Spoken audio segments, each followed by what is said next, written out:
Bueno, buenos días a todos. Gracias por la asistencia. Vamos a iniciar este curso avanzado de diseño.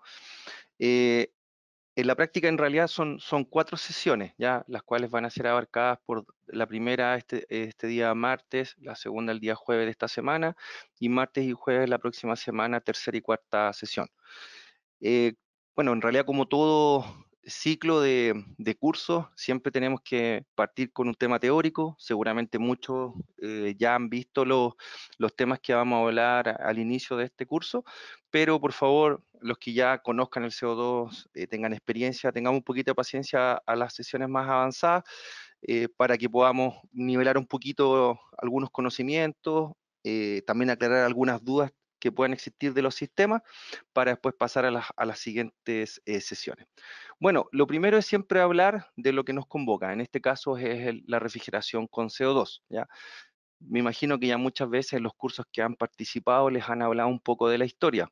La historia, la verdad es que es algo muy importante de siempre estar repasando, por lo tanto, no va a ser esta la excepción. Bueno, como sabemos, el CO2 es un refrigerante que partió en uso alrededor de los años 1800, finales de los 1800, donde se utilizaba mucho en lo que es refrigeración para lo que es máquina de hielo, que es lo que partió, y después para lo que es el transporte de carne congelada en embarcaciones.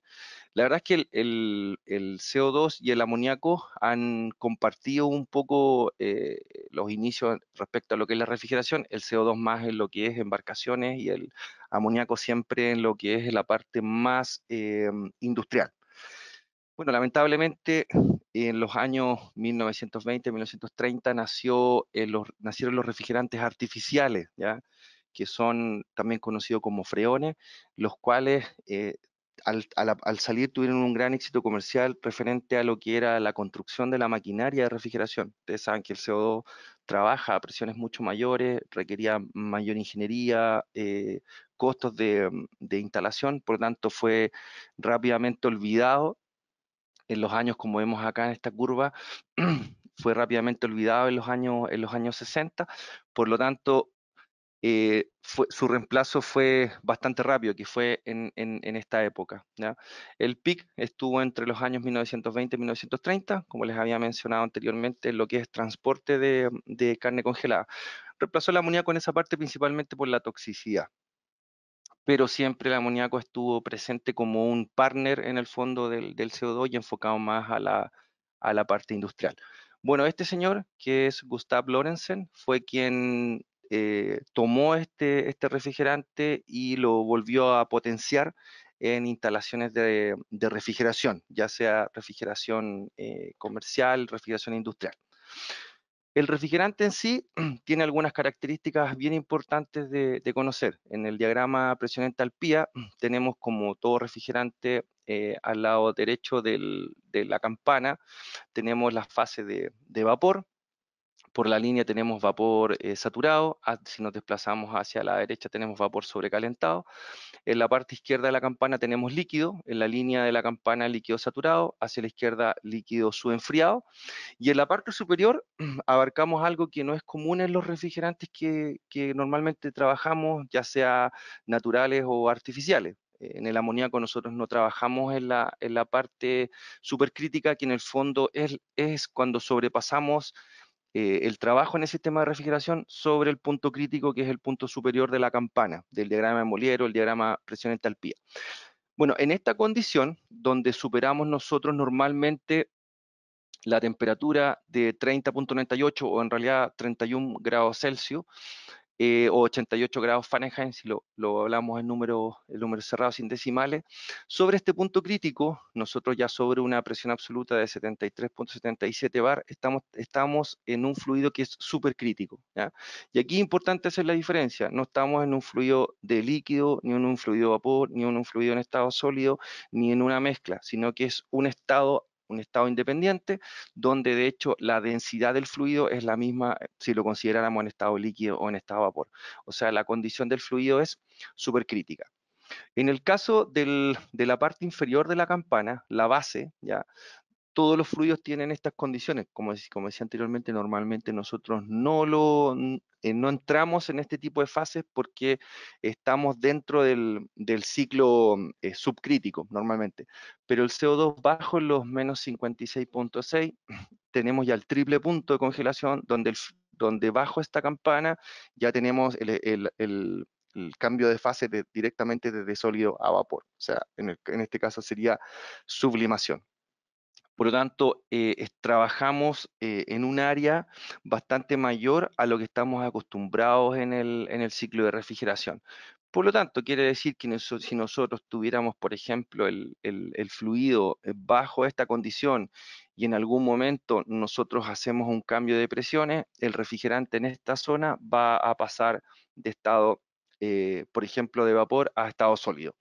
Sería el caso, por ejemplo, si nosotros abriéramos una bombona, por ejemplo, de CO2 a presión ambiente. Si está en estado líquido, ese fluido va a cambiar a estado sólido. Después, en las sesiones posteriores, voy a buscar algunos videos para poder mostrarles esto ya en algo más práctico. Y aquí, por ejemplo, vemos en el caso de un filtro carcasa, si nosotros, por ejemplo, lo abrimos a presión atmosférica, quedando algún remanente de refrigerante internamente, ya a presión atmosférica, que es bajo los 5,2 bar, el refrigerante pasa a estado sólido. Al aplicar calor, obviamente, estos cristales van a pasar a estado gaseoso, ¿ya?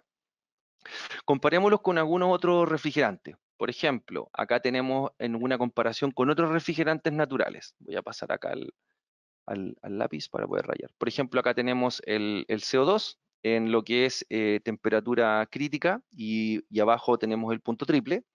Si nosotros, por ejemplo, hacemos una comparación con el propano, se van a fijar que en el caso del propano la temperatura crítica es alrededor de los 96,7 y 42,4 bar de presión.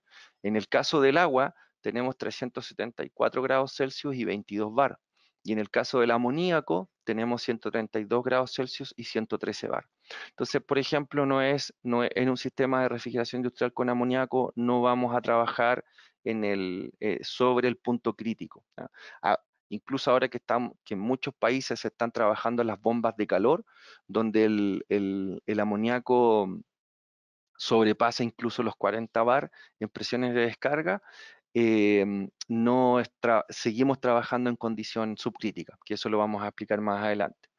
Y en el caso del punto triple, en el propano, si se fijan, es menos 188 grados Celsius, con una presión de 0,3 milipascales. En el agua tenemos 0 grados Celsius y una presión de 0,06 bar.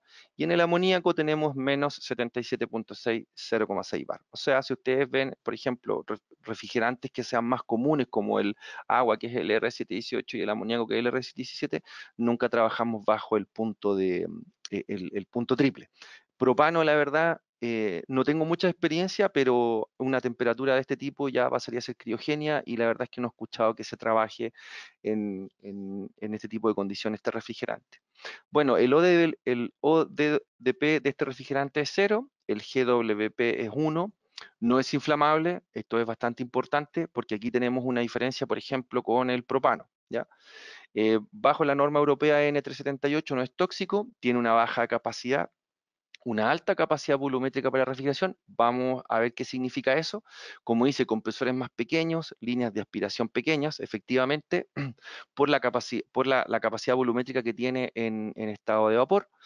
Es un refrigerante que va a trabajar a altas presiones, tiene un bajo punto crítico, como dijimos anterior, cerca de los 31 grados Celsius o centígrados, alto punto triple, a diferencia, por ejemplo, como vimos acá del propano y del amoníaco, y obviamente en caso de una fuga, por ejemplo, no es agresivo. Vamos a mostrar ahí algunas imágenes en las próximas sesiones de cómo se podría ver una fuga de CO2 real.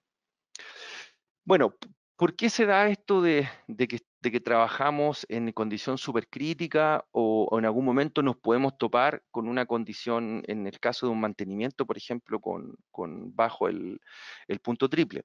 Es porque el CO2 tiene un rango de utilización, como vemos acá, que es bastante más pequeño. Si ustedes comparan este rango, por ejemplo, en comparación con el R134 o con el R17, ustedes van a ver que los rangos de temperatura que estos refrigerantes pueden trabajar son bastante mayores a los que sí podría trabajar el CO2. O sea, si vamos al CO2 estaríamos hablando de esta área. Entonces, por esta razón, nosotros pasamos y empezamos a escuchar que cuando queremos trabajar con sistemas de CO2 al 100%, o sea, que sea un único refrigerante, en muchos casos vamos a tener que pasar a condición transcrítica, a menos que utilicemos algún tipo de condensación adiabática o consideremos algún otro tipo de sistema de enfriamiento adicional, que obviamente va a requerir igual un refrigerante para poder mantener el CO2 en condición subcrítica, ¿no? Ahora, respecto a las densidades del líquido y del vapor, el CO2 en condiciones de líquido tiene densidades bastante altas. De hecho, si ustedes se fijan, acá tenemos densidades, por ejemplo, sobre los 900 kilos por metro cúbico, que ya estarían en condiciones de superar incluso el peso del aceite, ¿ya? Y las densidades en estado de vapor, como vemos acá, difieren harto de otros refrigerantes. Y esa es la razón por la que nosotros comenzamos a ver líneas, por ejemplo, de aspiración mucho más pequeñas, que muchas veces nos llaman la atención cuando no estamos acostumbrados. Y es mucho más impactante el cambio cuando comparamos líneas, por ejemplo, de refrigerantes que solamente se trabaja el calor sensible, por ejemplo, un agua con un anticongelante versus un CO2. El cambio de diámetro es bastante más impactante incluso que cuando lo comparamos con un refrigerante. Entonces, son condiciones importantes que tenemos que conocer y que vamos a analizar durante este curso. Bueno, entonces recalcamos lo importante que es trabajar con este refrigerante natural respecto a lo que vimos anteriormente, el GWP, el ODP, la baja temperatura crítica, tenemos que considerarlo cuando vamos a tener medios de condensación que no nos van a permitir trabajar bajo esta temperatura, por tanto tenemos que considerar la condición transcrítica. El punto triple, recalcamos que no es tóxico y es una de las grandes razones porque se le estaban dando bastante uso, aparte del GWP en comparación con otros refrigerantes. Tiene baja viscosidad. Vamos a ver también lo que afecta la diferencia de presión respecto a la caída de grados de temperatura de saturación. Y respecto, por ejemplo, a su alta densidad, esto es importante. Tienen una alta eficiencia en los intercambiadores de calor, ¿ya? Y también la diferencia de temperatura que se podría manejar entre el medio de enfriamiento y la temperatura de ebullición del refrigerante pueden ser bastante cercanas. Aquí podemos, por ejemplo, comparar un tema diámetro de líneas, ya entre un refrigerante R134, R22 y CO2. Pero veamos un caso que aparece en el manual de aplicaciones, que es bastante más real. Tenemos acá una tabla que muestra, por ejemplo, una capacidad de 250 kilowatts, que lo tenemos en este punto. Aquí tenemos los refrigerantes, tenemos el R134A, el amoníaco y el CO2. Estamos considerando una caída de temperatura de saturación de 0,8 grados Celsius parejo en todos los refrigerantes y vamos a ver cuáles son las diferencias. Por ejemplo, en el caso del R134 estamos hablando de un diámetro aproximadamente de 6 pulgadas. Ustedes ven acá, estamos manejando una velocidad de 20,4 metros por segundo. En el amoníaco, manteniendo la misma caída de temperatura de saturación, que esto equivale a una caída de presión de 0,0303 bar, tenemos una velocidad de 37,15 metros por segundo. Y en el caso del CO2, nosotros acá tenemos, con esta misma caída de temperatura de saturación, tenemos una caída de presión, como van a ver ustedes, bastante mayor, casi 0,3 bar, dentro de los mismos letros lineales, como dice acá, son 50 metros lineales, y la velocidad es 15,4 metros por segundo. ¿Qué es importante recalcar acá? En mi opinión, no es bueno siempre trabajar en consideración de las velocidades, porque las velocidades en los refrigerantes van a ser distintas por sus densidades, viscosidades, etcétera. Es importante que cuando ustedes evalúen líneas, evalúen la caída de presión. especialmente en las líneas de vapor y en las líneas de flujo bifásico. En el caso de las líneas de líquido, sabemos que no podemos superar el metro por segundo. En el caso de líneas de líquidos que están impulsadas por sistema mecánico, en el caso de bomba, podemos llegar a los cercanos a 1.5 metros por segundo, incluso algunas literaturas son un poquito más holgadas, a un valor un poco más alto, pero no superar ese valor. Recuerden que el líquido en movimiento, cuando nosotros comenzamos a cerrar válvulas, no podemos tampoco tener velocidades muy altas, especialmente para evitar golpes internamente en las líneas. Entonces, como vemos acá, estamos comparando un diámetro de aproximadamente 6 pulgadas. En el caso del amoníaco estaríamos cercanos a las 4 pulgadas y en el caso del CO2 estaríamos cercanos a las 2 pulgadas. Entonces vemos la gran diferencia entre los diámetros de, de las cañerías o de las tuberías en el caso, por ejemplo, de las líneas de aspiración seca. Veamos en las líneas de líquido. Se considera una velocidad, como les mencioné anteriormente, en este caso la velocidad es la constante, estamos hablando de 0.8 metros por segundo. Y acá, por ejemplo, para el R134A tenemos un diámetro de 137 milímetros, que ese diámetro aproximadamente es una pulgada un cuarto, si es que hablamos, yo estoy hablando todo en acero, sería como una pulgada 3/8 en cobre. En el caso del amoníaco, bueno, no podemos usar cobre, pero acá más o menos estamos por los 3/4 de pulgada. Y en el caso acá del CO2 está muy cercano también a una pulgada un cuarto, si lo queremos estandarizar en acero al carbono. En el caso del CO2, el acero al carbono que se utiliza es prácticamente la misma norma que el amoníaco. O sea, la ASTM A106 hasta los menos 29 grados Celsius y bajo esa temperatura sería la ASTM A333 grados 6. Los SKUs lo vamos a conversar más adelante, pero los materiales, si hablamos de acero al carbono, para las personas que están con mucha más experiencia en el amoníaco, pasa a ser la misma cañería cuando está en condiciones subcríticas, pero tenemos algunos cambios con los SKUs, que eso lo vamos a conversar más adelante. Entonces, como veremos acá, se tiende a acercar mucho el diámetro de la línea de líquido en el CO2 versus la línea de succión. Ahora, en los casos donde aumentemos la recirculación en la línea de líquido, vamos a ver que incluso las líneas se tienden a acercar. Entonces hay que tener eso en consideración, porque puede tender a que, por ejemplo, un instalador vea las dos líneas de la misma medida y pueda confundirse, por ejemplo, en que un punto de refrigeración lo pueda conectar de forma inversa, ¿ya? Entonces ahí hay que tener, cuando ya los diámetros son muy similares, hay que tener mucho cuidado para evitar un error en la instalación. Otra característica importante es el volumen. O sea, por ejemplo, nosotros, bueno, lo podemos ver en el diagrama presión-entalpía. Por ejemplo, cuando nosotros tenemos un diagrama presión-entalpía, voy a dibujar uno acá al lado. Nosotros tenemos acá, por ejemplo, siempre tenemos presión, ¿cierto? Entalpía. Bueno, referente, por ejemplo, a los refrigerantes, en este caso estamos hablando de amoníaco, 134 y CO2, que es la misma comparación que vimos anteriormente. Aquí vemos el cambio de volumen. ¿Por qué, por ejemplo, muchas personas dicen, no, lo que pasa es que acá, si se cierran las válvulas, la presión va a aumentar y va a dañar la integridad mecánica del sistema? Bueno, la verdad es que el amoníaco eso también lo puede hacer y el R134 también, pero el alza de presión que puede producir el CO2 es mucho mayor. Ahora, si alguien quiere eso corroborarlo técnicamente, por ejemplo, con el diagrama de presión entalpía, es cosa que busque un punto de líquido saturado y lleve a volumen constante en el diagrama de Molière o el diagrama de presión entalpía y va a ver que la presión que alcanza el refrigerante es mucho mayor que otros refrigerantes, por ejemplo, amoníaco o el R134. Pero veamos acá el ejemplo. Por ejemplo, ¿cuánto aumenta el volumen si nosotros vamos a considerar desde 0 grados Celsius hasta, vamos a considerar, por ejemplo, 20 grados Celsius?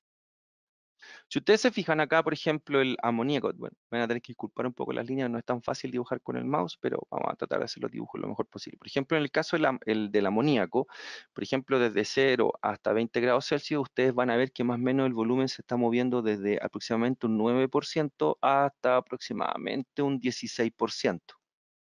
En cambio, el CO2 se está moviendo desde aproximadamente un 21% hasta aproximadamente un 44%. Entonces, el aumento de volumen es mucho mayor. Entonces, Con todos los refrigerantes tenemos que tener cuidado de que quede un líquido entrampado y ese líquido al aplicar calor ya haya un cambio de estado, el volumen va a aumentar exponencialmente y puede provocar un daño estructural en el sistema, pero con el CO2 ese tema es mucho más delicado y también es mucho más rápido, entonces por eso tenemos que tener cuidado con los sistemas cuando vamos, por ejemplo, a hacer algún tipo de mantenimiento o alguna reparación. Y por eso tenemos que tomar algunas precauciones con algunos tipos de válvulas para evacuación de presión, que también lo vamos a conversar más adelante.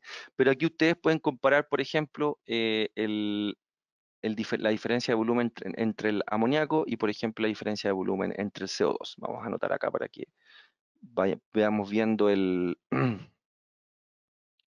lo que estamos explicando y se pueda entender bien. Entonces, la verdad es que eso es bastante importante y es técnicamente es por un tema termodinámico del refrigerante. Entonces, si alguien lo quiere revisar en detalle, lo invito a ver el diagrama de presión entalpía y que hagan un cambio a volumen constante dentro de la campana, desde líquido saturado a vapor saturado, y van a poder ver la presión que el refrigerante puede alcanzar. En algunos casos ni siquiera van a poder determinar porque ya no, por volumen constante no prácticamente no alcanzan a tomar el otro punto, sino no se puede apreciar bien cuál es el valor superior. Veamos el tamaño del compresor. Por ejemplo, acá tenemos una comparación de varios refrigerantes a la misma capacidad. Entonces, fíjense la capacidad volumétrica de los refrigerantes. Por ejemplo, en el caso del R134, nosotros tenemos un compresor de un tamaño bastante mayor, por ejemplo, a lo que es un compresor de R744.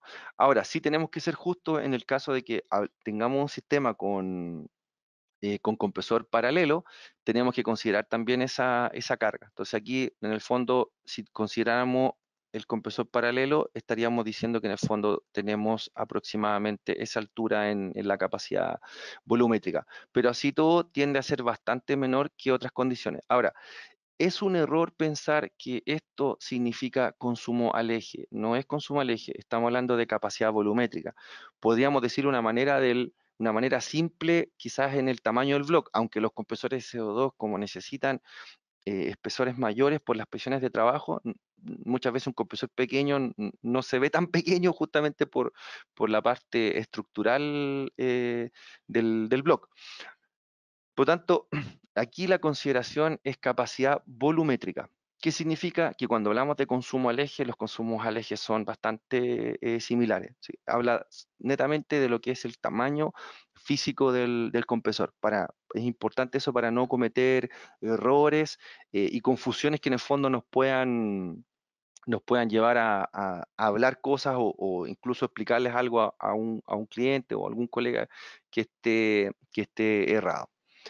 Veamos ahora lo que es la solubilidad del agua con el CO2, ¿ya? Bueno, cuando el CO2, como vemos en la curva del lado derecho e izquierdo, cuando el CO2 está en estado líquido, tiene una capacidad de absorción de agua o solubilidad bastante mayor que en el vapor. O sea, que en el vapor estamos hablando que, por ejemplo, si comparamos acá los 10 grados centígrados o 10 grados Celsius, estamos hablando más o menos de alrededor de 70 en vapor y en líquido estamos hablando alrededor de, bueno, en este punto, cercano estamos como entre estos dos puntos, o sea, estaríamos hablando más o menos como serían como 850 más o menos. 850, y acá estamos hablando de 70. Entonces, fíjense la diferencia entre cuando el CO2 está en estado líquido y en estado vapor. Esto es importante porque cuando nosotros superamos este límite, es cuando ya las moléculas de agua se empiezan a agrupar y ya se van a empezar a ver efectos. Y si esto empieza a aumentar, vamos ya a tener un daño bastante mayor en el sistema. Vamos a ver más adelante en detalle eso. Y si comparamos también la solubilidad del agua con otros refrigerantes, bueno, vamos a ver que el amoníaco, la verdad es que es un refrigerante que puede trabajar con un contenido bastante mayor de agua, por ejemplo, que el CO2. Pero el CO2, cuando hablamos de refrigerantes artificiales, que ya son delicados respecto a la cantidad de agua que puede estar soluble en ellos, el CO2 incluso tiene una capacidad menor. O sea, si nosotros hacemos un trabajo de vacío en un sistema y somos muy exhaustivos en un proceso de vaciado, por ejemplo, un sistema R134 y R404A, tenemos que ser igual o incluso más todavía cautivos de que no nos quede humedad dentro del sistema de refrigeración. Ahora, por ejemplo, veamos los límites para que hagamos una comparación. Por ejemplo, en una línea de líquido, considerando una temperatura de -20 grados Celsius, la solubilidad máxima del CO2, por ejemplo, es 20 K 20.8, en el caso del R134 son 158 partes por millón, y en el caso del amoníaco son 672 partes por millón. Ahora, cuando nosotros vemos, por ejemplo, acá, en el caso bajo los 0 grados Celsius, como vemos en este punto, acá el tema ya se pone complejo, especialmente cuando tenemos CO2 en fase líquida, porque comenzamos a tener hielo presente en el fluido. Y igual que los sistemas con refrigerantes artificiales, vamos a tener bloqueo de las válvulas de expansión, en este caso electrónica, ¿no? Hasta el momento no hay válvulas de expansión termostáticas para sistemas de CO2. Por tanto, vamos a tener acá bloqueo y vamos a tener casos muy similares a sistemas de refrigeración, podríamos decir, comercial o semi-industrial. Entonces tenemos que tener esta consideración, y lo importante es de controlar las partes por millón de agua en el sistema. Ahora, el respecto también a la solubilidad, ¿por qué es tan importante, por ejemplo, que nosotros no superemos los límites? Cuando la cantidad de agua comienza a aumentar dentro de la masa de refrigerante, esto va a empezar a producir ácido carbónico, y el ácido carbónico es muy corrosivo y es muy dañino, especialmente con los aceros, con los metales. Entonces, si esto aumenta de una forma en que no nos tenemos la precaución y no lo controlamos, vamos a empezar a tener ya problemas, por ejemplo, en cañería, si utilizamos acero carbono. Recuerden que las tuberías de cobre para alta presión también tienen un contenido de fierro en ellas, por tanto es importante ese tema tenerlo siempre controlado. En este dibujo en el centro se puede ver cómo la molécula de agua, a medida que va aumentando el porcentaje, se empieza a agrupar, como se ve en esta zona. Estas son las moléculas de agua que están presentes, por ejemplo, en este caso en el refrigerante. Se van a empezar a agrupar en el caso del CO2 en estado líquido, y van a comenzar, por ejemplo, en el caso bajo la temperatura de 0 grados Celsius, va a comenzar a formar cristales de hielo. Pero es muy importante evitar la formación del ácido carbónico. Recuerden que si tenemos, por ejemplo, compresores semiherméticos, donde el refrigerante enfría el motor, este ácido carbónico daña rápidamente el barniz de la bobina y va a producir una quema del motor. Entonces es muy importante que ese tipo de cosas se evite. Ahora, ¿qué pasa con la solubilidad del agua, pero en CO2, por ejemplo, fase de vapor? Acá hay algunas diferencias. Bueno, en el caso, por ejemplo, de cuando empieza a aumentar la cantidad de agua en el CO2 en fase de vapor, ¿ya? Obviamente con temperaturas, por ejemplo, superiores a los 0 grados Celsius, vamos a comenzar a tener un resultado que es un hidrato, ¿ya? Que en el fondo los hidratos pasan a ser partículas que van a comenzar a obstruir el filtro, en algún caso pueden llegar al aceite, y eso obviamente va a provocar inconvenientes en el funcionamiento del sistema. Entonces, es muy importante mantener controlada la humedad en estos sistemas. Las personas que vienen del área industrial, como el amoníaco, cuesta un poco más tener este concepto, porque muchas veces en el amoníaco de partida no hay un sistema de medición de agua como un visor, por ejemplo, de líquido. En el CO2 sí existe. Simplemente se hacen muestreos donde se pone una probeta y se sacan muestras de refrigerante líquido a baja temperatura, y por destilación determinamos un porcentaje de agua de acuerdo al volumen a la masa de refrigerante, eh, lo cual obviamente es una acción que nosotros tenemos que hacer, o es un servicio que, dependiendo del país, vamos a tener que contratar. Entonces, muchas veces las personas no toman atención en los sistemas de refrigeración industrial respecto al agua, porque no les provoca problema. Ahora, si lo vemos energéticamente, pudieron haber gastado una cantidad de plata tremenda en energía, pero finalmente las acciones se empiezan a tomar cuando las válvulas se empiezan a trabar, cuando empezamos a detectar turbia en el aceite, cuando un análisis de aceite nos da el aviso de que tenemos un porcentaje de agua. Y finalmente la experiencia dice que muchas empresas se dan cuenta cuando ya el porcentaje es muy alto. En el caso de los refrigerantes artificiales es distinto, porque tenemos el visor de líquido que nos avisa por un cambio de color cuando el refrigerante está húmedo y también empezamos a tener problemas porque las válvulas de expansión termostática se empiezan a bloquear. Entonces tenemos un aviso más temprano, por decirlo de una manera, porque empezamos a tener problemas de temperatura en los puntos de refrigeración. Entonces, la práctica dice que en los sistemas comerciales es más común darse cuenta más rápido, pero en los sistemas de CO2 vamos a tener la opción del visor de líquido, por tanto es muy importante estar haciendo el constante monitoreo y obviamente si se requiere el cambio de briquetas para poder extraer estas moléculas de agua. El sistema de secado es el mismo que los refrigerantes artificiales. Obviamente sí tenemos que buscar filtros de briqueta, carcasa que cumplan con las presiones de trabajo que el sistema va a tener. Esto, y también lo vamos a detallar un poco más, o sea, en las sesiones siguientes. El aceite. El aceite es un componente que tiene que estar, ¿cierto?, dentro de nuestro sistema, principalmente por la lubricación del corazón, que es el compresor. En este caso, tenemos dos refrigerantes que son comúnmente utilizados, que es el refrigerante el PAO y el POE. ¿Ya? En este caso, la solubilidad ya del PAO con el agua es baja, pero es alta, por ejemplo, con el POE. Y de hecho es más común el uso del POE dentro de los sistemas, especialmente de los sistemas, por ejemplo, transcrítico, ¿ya?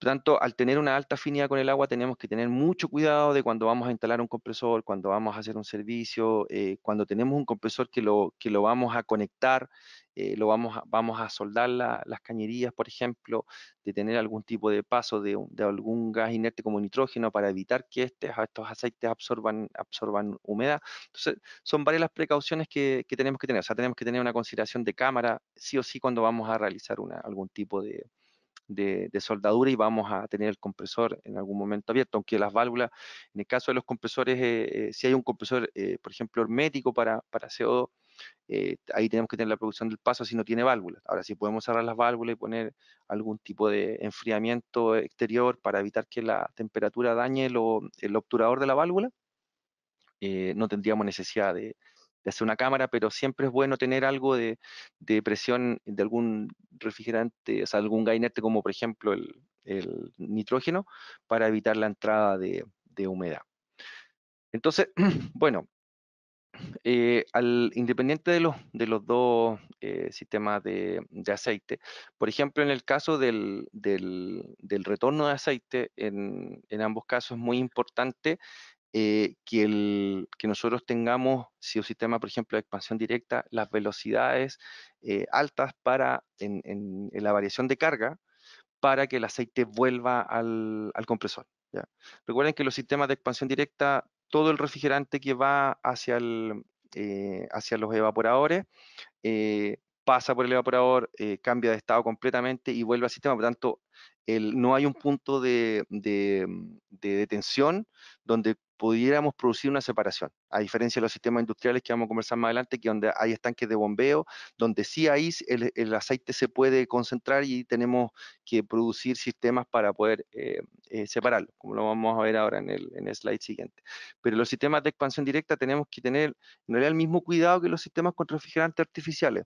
Tenemos que evaluar muy bien la velocidad, especialmente en las líneas verticales, la variación de carga, evaluar las líneas, evaluar la velocidad de la línea de aspiración en la condición de diseño, pero también en la condición mínima o en la condición de simultaneidad.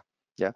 Recuerden que hay evaporadores que pueden llegar, en un momento pueden estar trabajando al 100%, pero por ejemplo, si es un túnel de enfriamiento, un túnel de congelado, al término del proceso puede llegar al 25 o incluso 20%. Y si no tenemos un buen diseño de tubería, en el momento en que está en baja, el aceite se puede empezar a quedar y nos va a provocar problemas. Y vamos a ver más adelante cómo va afectando esta capa de aceite en la capacidad de enfriamiento de los evaporadores. ¿Ya? Bueno, en el caso del aceite PAO, el drenaje del aceite se puede hacer también, se puede hacer un drenaje en el recipiente, pero el aceite, la densidad que tiene, va a ser siempre menor a la del líquido, cuando el CO2, perdón, está en estado líquido. Por lo tanto, a diferencia de los sistemas de amoníaco, donde el aceite baja, en los sistemas de CO2 el aceite, si no es, si es immiscible, va a tender a separarse y va a tender a flotar. Porque como hicimos anteriormente, el aceite PAO es inmiscible, ¿ya? Eso también lo vamos a ver más adelante con más detalle. Y respecto, por ejemplo, a lo que es los aspectos, bueno, problemáticos o las consideraciones importantes que tenemos que tener, hay que tener un sistema de separación y también un sistema de acumulación de aceite, ¿ya? En el caso del PAO y en el caso del PUE, como existe una alta afinidad con el agua, tenemos que tener la precaución de la limpieza, ¿ya? O sea, la limpieza y los procesos de puesta en marcha, vaciado, con vacuómetro, siempre realizar más de un vaciado, romperlo con nitrógeno, etcétera. Bueno, eso ya es parte más de una puesta en marcha, pero también en algún momento lo podríamos ver si, dependiendo de cómo vamos con la sesión, ¿ya? Y bueno, como todo, en realidad, todo sistema siempre se requiere limpieza, o sea, eso no hace ningún, ningún cambio con que sea con CO2. Aquí tenemos dos sistemas de recuperación de aceite, ¿ya? Pero esto es para aceite miscible, o sea, si es miscible, podríamos estar hablando entonces, por ejemplo, de un POE. Tenemos dos formas más comunes. Uno, por ejemplo, es tomando por la parte baja del estanque, ¿ya? Tenemos un aceite ahí que es miscible, por tanto va a estar mezclado con el refrigerante. Entonces podemos tomar, por ejemplo, el parte del rectificador, podemos tomar por la parte baja. En estos sistemas, cuando mezclamos y tenemos un sistema bombeado, el estanque nos sirve como punto de recuperación de aceite. Tenemos que recuperar el aceite en el estanque y evitar al máximo que el aceite llegue a los evaporadores, ¿ya? ¿Cómo lo hacemos? Nosotros tenemos aquí un pequeño evaporador que va, por ejemplo, a contracorriente con el líquido. Aquí tenemos el recipiente, este es el recibidor de líquido. Por tanto, acá el líquido a alta temperatura y alta presión pasa acá a contracorriente por este intercambiador y se va por la válvula que controla el make-up del estanque. O sea, esta es la válvula que en el fondo controla el nivel del bombeo. Y este líquido, como se supone que está caliente en contrastación con el líquido que estamos sacando del estanque de bombeo, hay un intercambio de calor y vamos retornando aceite y refrigerante porque no tenemos cómo extraer solamente aceite, así que es una mezcla. Y lo que nos tenemos que preocupar con este intercambiador es que evaporemos ese refrigerante para evitar obviamente que lleguen partículas de líquido al compresor, ¿ya? Y eso nos puedan provocar algún daño con el tiempo. Y tenemos que tener sí o sí un sistema de control de temperatura, porque si en algún momento la temperatura es muy baja, puede ser que tengamos un bajo flujo de make-up y eso pues, esté provocando, por ejemplo, que pueda retornar alguna partícula de líquido que no esté dentro de los diámetros permisibles y eso pueda provocar algún daño en el compresor. Ahora, acá es un poco más complejo por el cálculo de la caída de presión del intercambiador. ¿Ya? Aquí tenemos el delta P es delicado porque tenemos solamente la columna acá desde el nivel hasta el punto de toma. Podemos hacer sifones, hay diseños, por ejemplo, Acerrada tiene un diseño bastante interesante que ellos toman y hacen un sifón y entran en la línea de aspiración. Podría ser lo vamos a ver después cuando ya veamos esto en detalle. Y en el caso de tomar desde la descarga de la bomba, aquí tenemos la bomba de recirculación, en este caso es más simple la selección de este intercambiador porque la bomba obviamente nos da un delta P, ya recuerden que aquí tenemos una diferencia de presiones importante entre la aspiración y la descarga, y esa diferencia de presiones nosotros aquí nos produce que este delta P nos dé la holgura para trabajar con un intercambiador de calor estándar, por ejemplo, que sea de placa. Pero el sistema de funcionamiento es exactamente el mismo, va en contracorriente con el líquido de alta presión o líquido caliente que viene para el make-up del estanque de bombeo, ¿ya? Entonces, en resumen, es para que ustedes vean más o menos y entiendan cómo lo importante es que cuando ya pasamos a un sistema industrial y tenemos recirculación, debemos agregar estos sistemas de recuperación de aceite, son fundamentales, ¿ya? Veamos ahora la solubilidad, qué pasa cuando mezclamos agua, aceite con CO2. Bueno, en el caso del aceite POE, ya nosotros al producir la mezcla del aceite poliéster con agua, nosotros lo que empezamos a formar acá es alcohol y ácido orgánico. Por lo tanto, como hablábamos anteriormente, la miscibilidad de este aceite con el agua va a provocar formación de ácidos, los cuales van a comenzar a producir daños importantes en el sistema. Por lo tanto, es muy importante evitarlo. Ahora, el aceite PAO no es, o sea, no tiene tanta miscibilidad con el agua, pero no quiere decir que no provoque problemas. O sea, de hecho, el aceite PAO en concentraciones altas de agua va a formar el ácido carboxílico, perdón, y que obviamente también va a provocar daños internamente en el sistema. Entonces, en el fondo, las precauciones que tenemos que tomar son prácticamente transversales, o sea, tenemos que tener mucho cuidado cuando vamos a trabajar con un aceite PAOK o con un aceite POE. ¿Ya? Y obviamente, sí, con mayor razón, porque estamos trabajando con CO2. Y como vimos anteriormente, la solubilidad del CO2 con el agua es mucho más baja que los otros refrigerantes que estamos acostumbrados a trabajar. Por tanto, tenemos que ser mucho más eh, detallistas en cuanto a lo que son los procedimientos de trabajo, cámaras para la soldadura, etcétera. ¿Ya? Eso es bastante importante.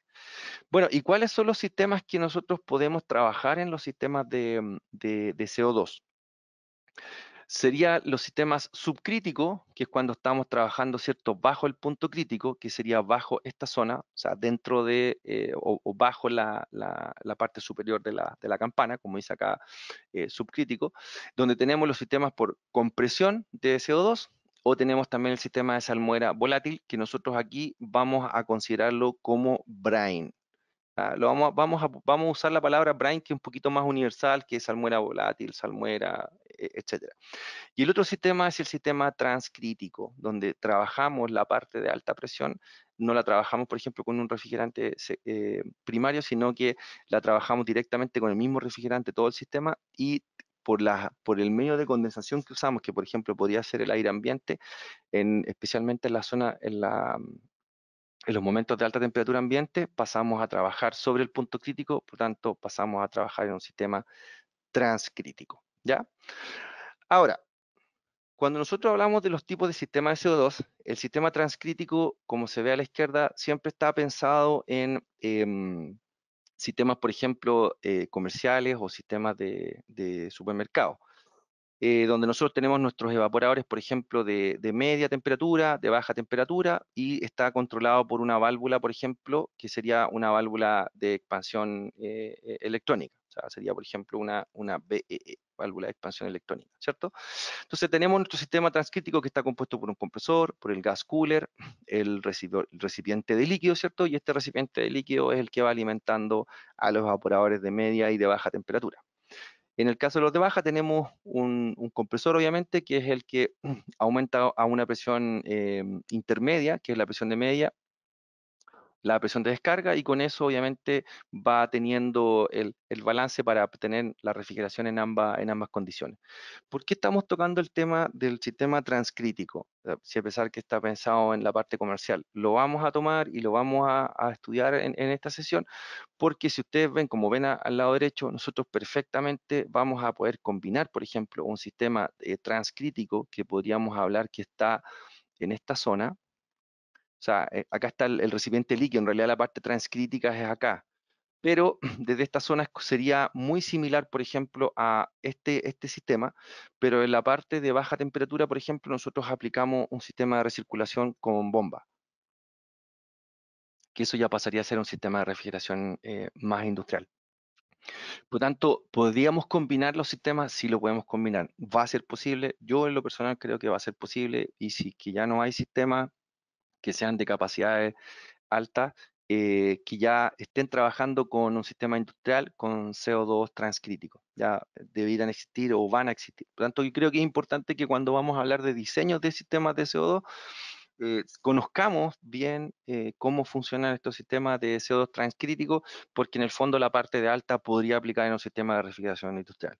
Sí, obviamente tenemos que, vamos a ver más, vamos a conversar más adelante la válvula transcrítica, la válvula de flash gas. Obviamente tienen que ser de capacidad importante, pero perfectamente podemos trabajar con válvulas o eyectores en paralelo. Eso se puede hacer, por tanto podemos aumentar la capacidad del sistema. También lo vamos a ir conversando en detalle. Entonces, lo primero que vamos a hablar ya respecto a lo que son sistemas, son los sistemas transcríticos. En qué consisten, cómo funcionan, cómo los podemos revisar y cómo los podemos entender dentro de nuestro diagrama presión-entalpía o diagrama de Molière, porque hay algunas cosas que son distintas. Por ejemplo, nosotros acá tenemos un diagrama de presión-entalpía donde tenemos un ciclo transcrítico, y acá tenemos, por ejemplo, la evaporación, tenemos el trabajo de compresión, que en el fondo es tal cual como un sistema subcrítico, tenemos el enfriamiento de los gases, porque como van a ver acá, en la parte superior solamente se está enfriando el fluido supercrítico, pero no hay un cambio de fase. ¿Ya? Por lo tanto, aquí, este es el punto donde nosotros tenemos que producir una caída de presión para llegar al punto de evaporación, ¿ya? Y así poder entrar en la campana y poder tener en el fondo, en este punto, el fluido bifásico, ¿ya? Para así considerar acá, perdón, hasta este punto, el efecto refrigerante y poder tener cuál es el flujo másico que nosotros necesitamos mover por el sistema. Es bastante importante. Pero veamos, veamos el ciclo. ¿Qué es lo que nos manda en este punto? Cuando vimos anteriormente había un punto que yo marqué donde partía la expansión y entrábamos a la campana. ¿Qué- ¿Cuál es el parámetro que nos limita a ese punto? Es, en el fondo, la temperatura ya donde el refrigerante está versus la temperatura ambiente. Entonces, por ejemplo, si nosotros tenemos acá un sistema, ¿ya? Un sistema, por ejemplo, transcrítico, como había acá, tenemos el efecto refrigerante, acá tenemos el trabajo de compresión. Entonces, nosotros estamos acostumbrados a que los sistemas subcríticos, nosotros al bajar la presión de condensación, tenemos un ahorro de energía en el motor. Eso es así, efectivamente. He visto, años atrás participamos en un proyecto donde evaluamos realmente, y me acuerdo que llegábamos a 1.2, 1.5% al consumo al eje del motor con una diferencia de 1 grado de saturación en la condensación. O sea, si bajamos 1 grado de saturación, obteníamos inmediatamente ese ahorro de energía en el consumo al eje del motor. Entonces, por ejemplo, nosotros acá, esta temperatura que trabaja en base a la temperatura del medio de enfriamiento, pongamos que sea aire ambiente, si nosotros trabajamos, por ejemplo, con un delta de 10 grados, significa que si estamos trabajando con 35, tendríamos una temperatura ambiente de 25 grados centígrados. Entonces, en este caso, por ejemplo, ¿qué pasaría si nosotros queremos bajar la presión de condensación? Vamos a tener un efecto totalmente adverso a lo que nosotros estamos acostumbrados. Lo vamos a explicar en detalle, pero vamos a seguir avanzando. ¿Qué pasa, por ejemplo, cuando nosotros en un sistema transcrítico decidimos aumentar la presión? Nosotros decimos, pero ¿por qué vamos a subir la presión? Si en un sistema subcrítico subimos la presión de descarga y estamos consumiendo más energía. Pero fíjense la diferencia acá. Cuando nosotros, por ejemplo, aumentamos la presión de descarga versus la temperatura que estamos obteniendo de salida del gas cooler, ¿ya? Esta temperatura va determinada por la temperatura ambiente, dependiendo del delta T que tengo en el intercambiador de calor. Fíjense qué pasa si aumento la presión para esta temperatura de 35 grados centígrados. El efecto refrigerante aumenta. Entonces, efectivamente, sí tengo aquí un aumento en el trabajo de compresión, eso es indiscutible, pero el aumento en el trabajo de compresión versus el aumento en el efecto refrigerante nos hace que el COP total sea mayor si nosotros para esta condición aumentamos la presión. Ahora, obviamente, si nosotros siguiéramos aumentando la presión porque decimos, no, demos más presión porque así vamos a obtener más, no, esto va teniendo limitaciones, si ustedes se fijan, va subiendo la presión en valores importantes, pero ya el efecto que vamos teniendo en aumento del efecto refrigerante es menor, ¿ya? Entonces eso es importante. Entonces, se fijan acá, ya, por ejemplo, al aumentar la presión, que estamos aumentando, por ejemplo, partimos acá en una presión de aproximadamente 80 bar, aumentamos a 90 bar y ahí tuvimos el pic de eficiencia en el COP. Tuvimos 2.51 teóricos según lo que estamos viendo en esta condición. Pero si aumentamos la presión a 100 bar, ya el COP disminuye. Y eso es obviamente uno de los grandes puntos en los sistemas transcríticos, el sistema de control. El sistema de control es en el fondo el algoritmo que hace el cálculo para buscar la presión óptima dependiendo de la temperatura de salida del gas cooler. porque esta temperatura va a ir variando siempre, ¿cierto? La temperatura ambiente en todas las regiones donde nosotros vivimos, en la mayoría de las zonas es variable entre el día, la noche, invierno, verano, por tanto esta temperatura va a estar siempre variando. Entonces ahí es donde tenemos que nosotros buscar cuál es la presión óptima dependiendo de la temperatura del medio que nos está en este momento produciendo el enfriamiento del fluido subcrítico, o sea, supercrítico, perdón. Entonces, sigamos acá, ahí justamente lo que estamos viendo.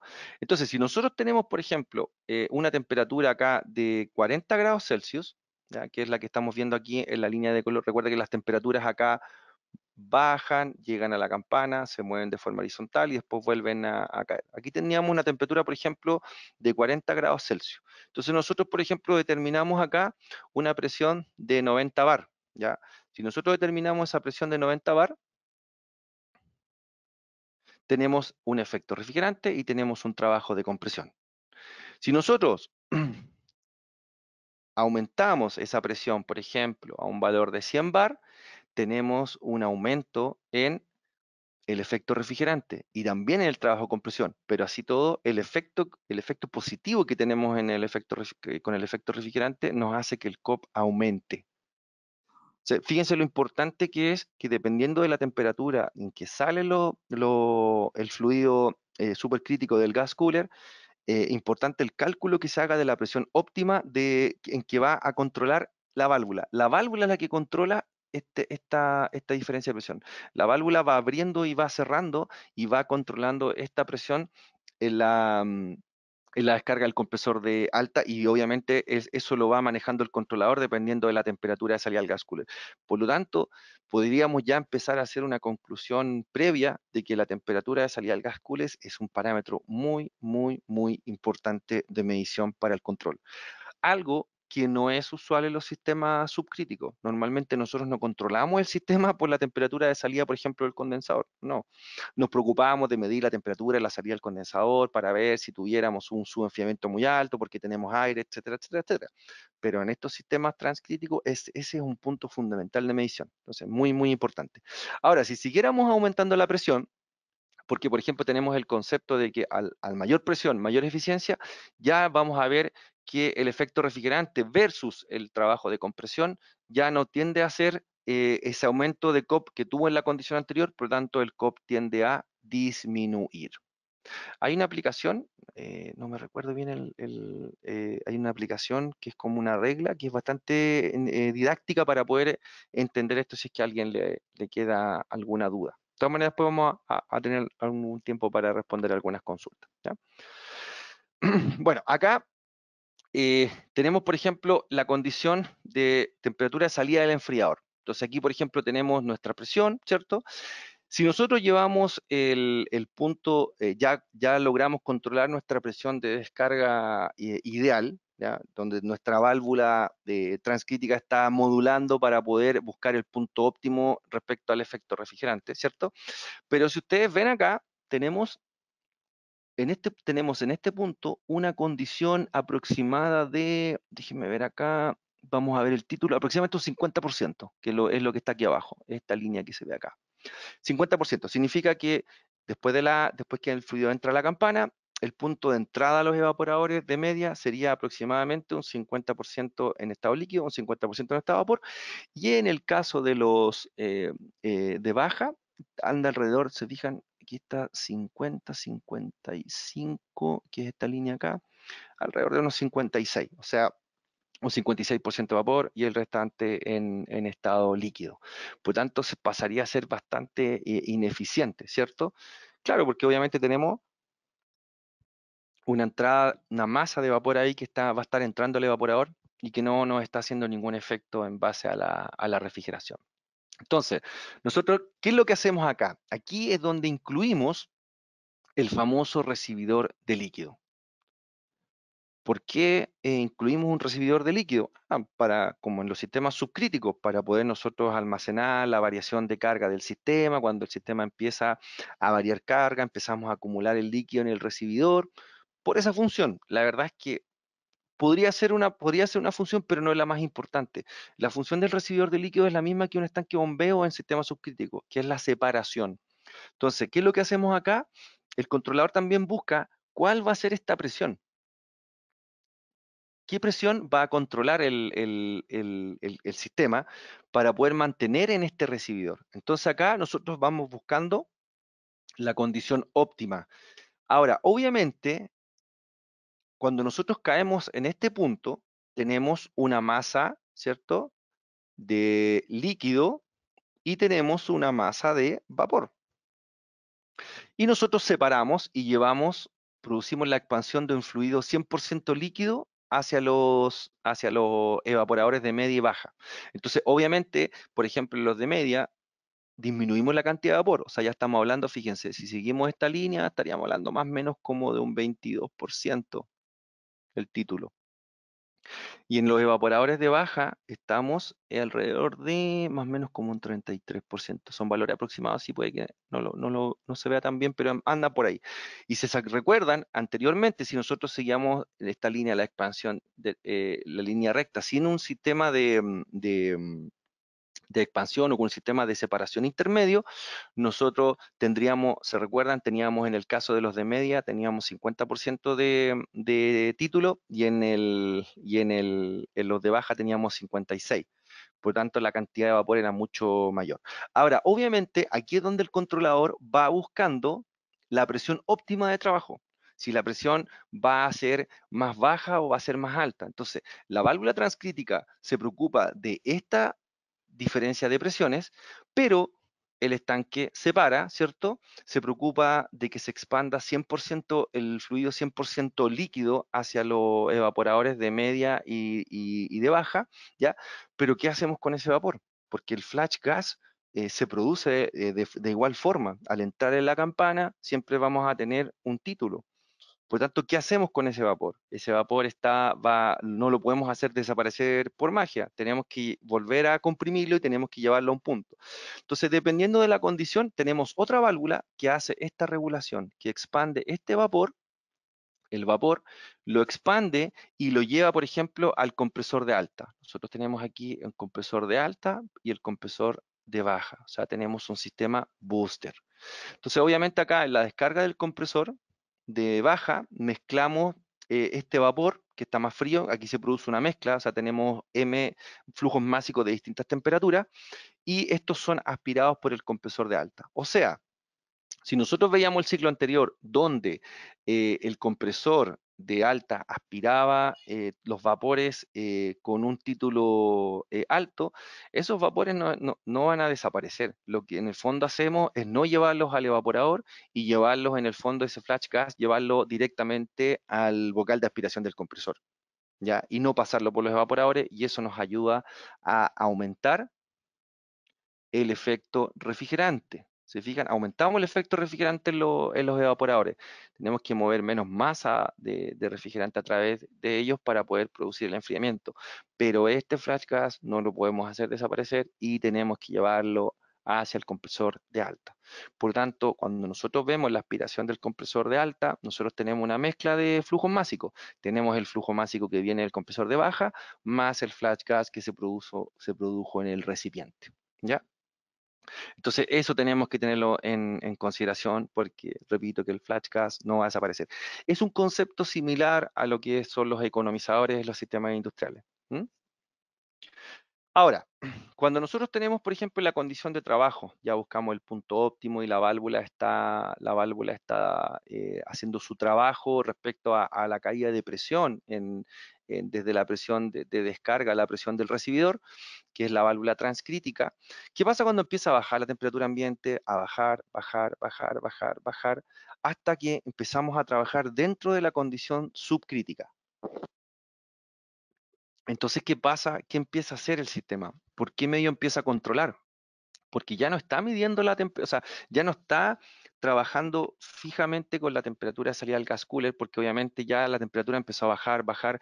Por lo tanto, al empezar a disminuir esta relación de presiones, la válvula tiene que empezar a trabajar más abierta, ¿cierto? Porque a menor diferencias de presiones, si lo vemos en la fórmula de un cálculo de un orificio, este orificio tiene que ser de mayor diámetro para cumplir con el flujo másico. Entonces, cuando ya el refrigerante pasa a condición subcrítica por la temperatura ambiente, aquí cambia el sistema de control. Sigue midiendo la temperatura de salida, pero empieza a trabajar por subenfriamiento. Entonces ahí la válvula pasa a buscar un subenfriamiento. O sea, el control cambia ahora desde buscar el óptimo versus la presión a trabajar por el subenfriamiento del refrigerante. Obviamente el controlador ya tiene parametrizado las condiciones del refrigerante, por ende sabe que cuando baja de cierta temperatura la salida del gas cooler, ya el refrigerante está pasando de condición transcrítica a condición subcrítica.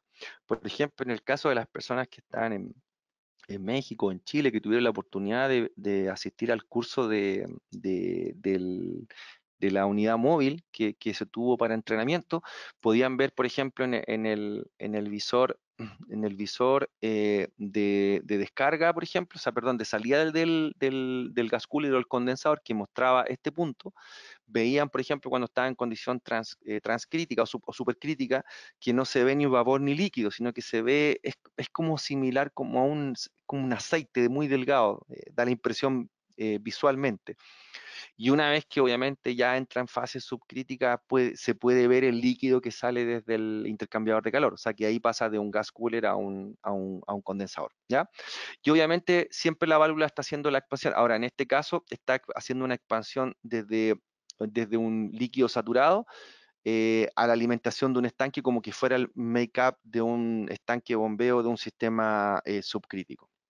¿Ya? Entonces ahí van a poder, ahí ven cómo el sistema va controlando y esa presión se va a ir manejando dependiendo ya de la temperatura ambiente. O sea, obviamente si la temperatura ambiente en algún momento baja mucho, hay zonas en algunos países donde en el día es una temperatura que puede superar los 40 grados Celsius, pero en la noche la temperatura cae.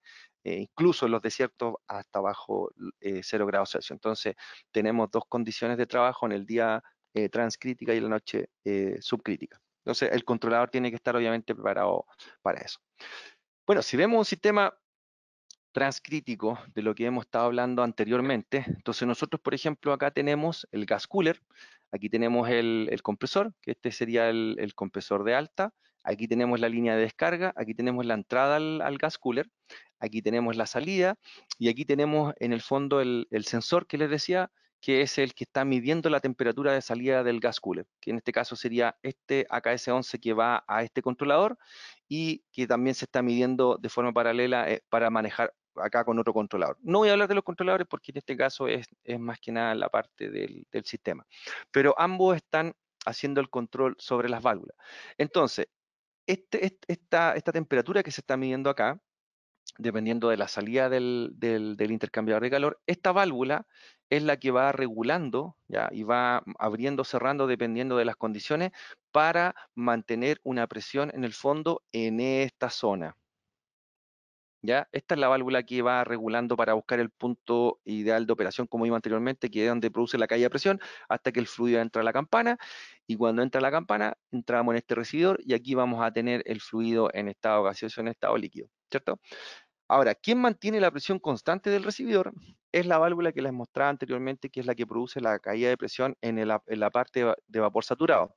Entonces, esta válvula dependiendo de la presión que se mantiene dentro de este recipiente, todas estas gotitas de vapor que se van quedando en el vapor que se va quedando dentro del estanque, se va yendo hacia esta zona. Se va yendo hasta esta zona, esta válvula en el fondo produce aquí una caída de presión y lleva estos vapores en mezcla con el flujo másico del compresor de baja, ¿cierto? Aquí, en este punto, se mezclan, en el fondo sería el flujo másico del compresor de baja más el flujo másico del recibidor, obviamente del flash gas. Y esto sería la masa, por ejemplo, total que va a aspirar el compresor de alta. Entonces acá tenemos esta condición de operación. No vamos a hablar de la parte evaporadora, aquí tenemos el recipiente y alimentamos líquido al evaporador de media y a los evaporadores de baja. En este caso está considerado, por ejemplo, para un sistema de refrigeración comercial con lo que podría ser, por ejemplo, un supermercado o una tienda de conveniencia, pero grande, ¿no? En realidad no una tienda de conveniencia, sería un supermarket, cosas de ese tipo. Bueno, veamos ahora los sistemas de CO2 transcríticos que existen. Nosotros, el que hablamos recientemente es el sistema booster tradicional, ¿ya? Este sistema está compuesto principalmente por los compresores de baja, que se ven reflejados, si ustedes lo miran, estarían en el diagrama en la parte derecha inferior. Nosotros tenemos los compresores de baja, que están en este punto, ¿cierto? Tenemos los compresores de alta, y acá tenemos la compresión de alta. Tenemos la válvula de flash gas desde el recipiente que está en este punto. Tenemos la válvula transcrítica, que es la que regula la presión de alta, que sería la válvula que produce esta caída de presión, ¿cierto? Y tenemos los evaporadores de media y de baja temperatura.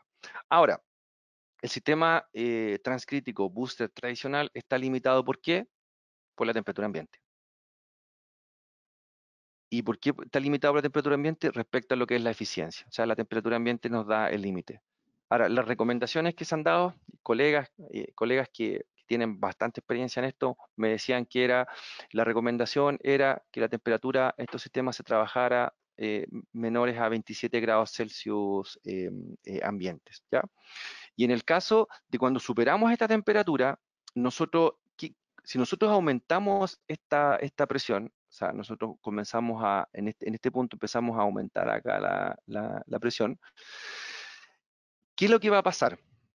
Nosotros en algún momento, si esta temperatura se empieza a desplazar hacia hasta este punto, vamos a comenzar a tener mayor cantidad de flash gas. Y recuerden que el compresor de alta está aspirando desde la presión de los evaporadores de MT, o sea, de este punto. Significa que tenemos aquí un delta P.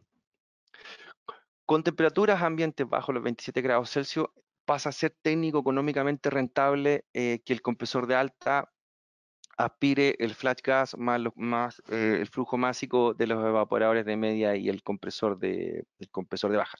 En realidad en el slide anterior yo puse acá flujo del compresor de baja, puse el flujo del recibidor, pero en realidad aquí me faltó, porque faltó la masa de los evaporadores de media. O sea, sería masa del compresor de baja, más, voy a poner aquí mejor flash gas, más la masa de los evaporadores MT. ¿Ya? Eso se me pasó a mí, pero para que tengan en cuenta, esa es la sumatoria del flujo másico del compresor de alta.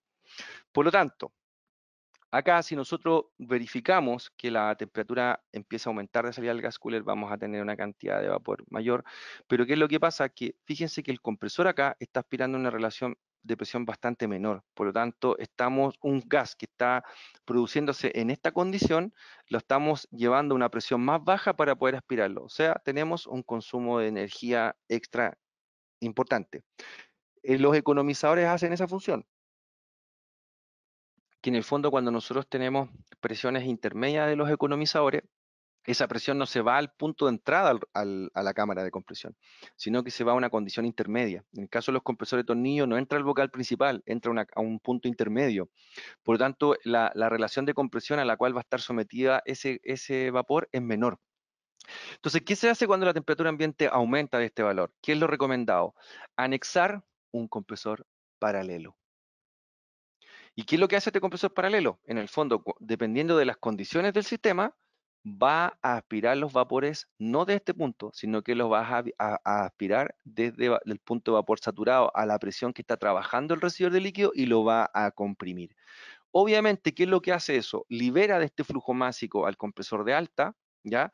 Y obviamente también trabaja bajo una relación de compresión menor, por lo tanto el consumo de energía es menor, o sea, es más eficiente.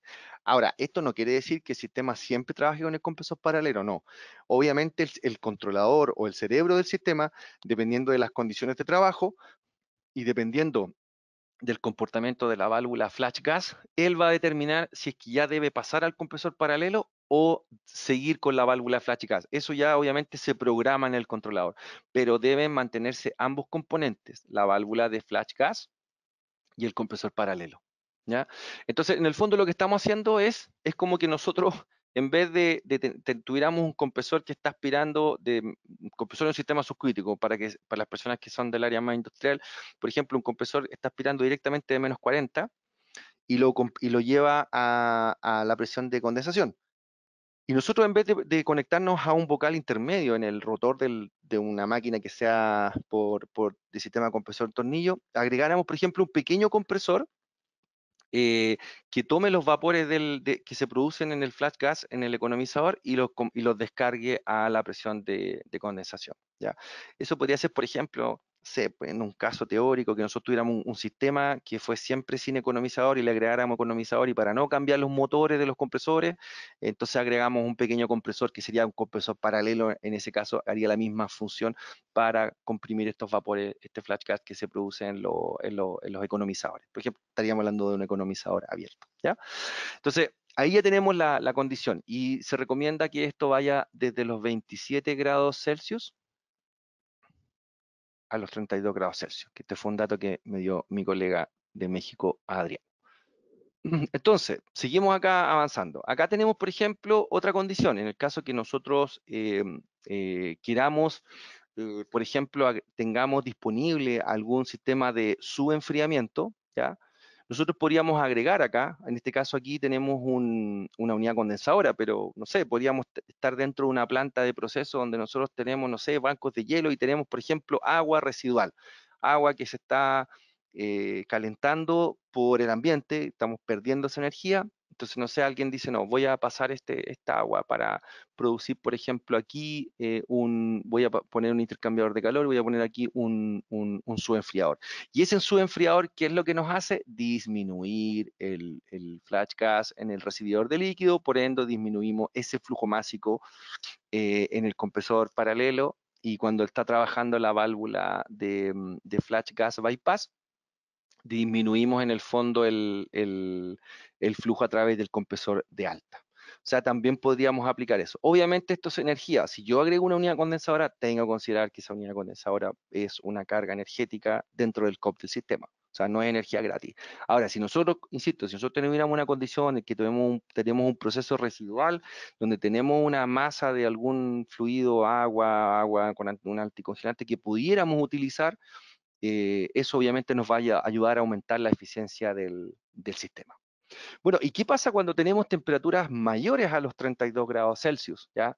Tenemos temperaturas que superan ese valor, entonces ya simplemente el sistema se va a volver más ineficiente y punto. No, ahí es donde entran, seguramente muchos han escuchado ya, entran los eyectores, ¿ya? En este caso estaríamos hablando de los eyectores de alta, que estaríamos viendo acá en la pantalla, que serían estos equipos. Ahora, en este caso, tenemos varias condiciones que en el fondo nosotros podríamos evaluar en estos eyectores. ¿Qué en el fondo es lo que vamos a hacer con estos famosos eyectores que muchas veces escuchamos que son la última tecnología de los sistemas transcríticos? Bueno, y la gran función que cumplen estos eyectores, que cuando estamos trabajando con grandes diferencias de presiones, o sea, con altas temperaturas ambiente, nosotros aumentamos mucho la relación de presiones en este eyector. ¿Y qué es lo que hacemos? Producimos la caída de presión. Recuerden que tenemos que hacer la caída de presión desde la presión de descarga de los compresores de alta hasta la presión del recipiente.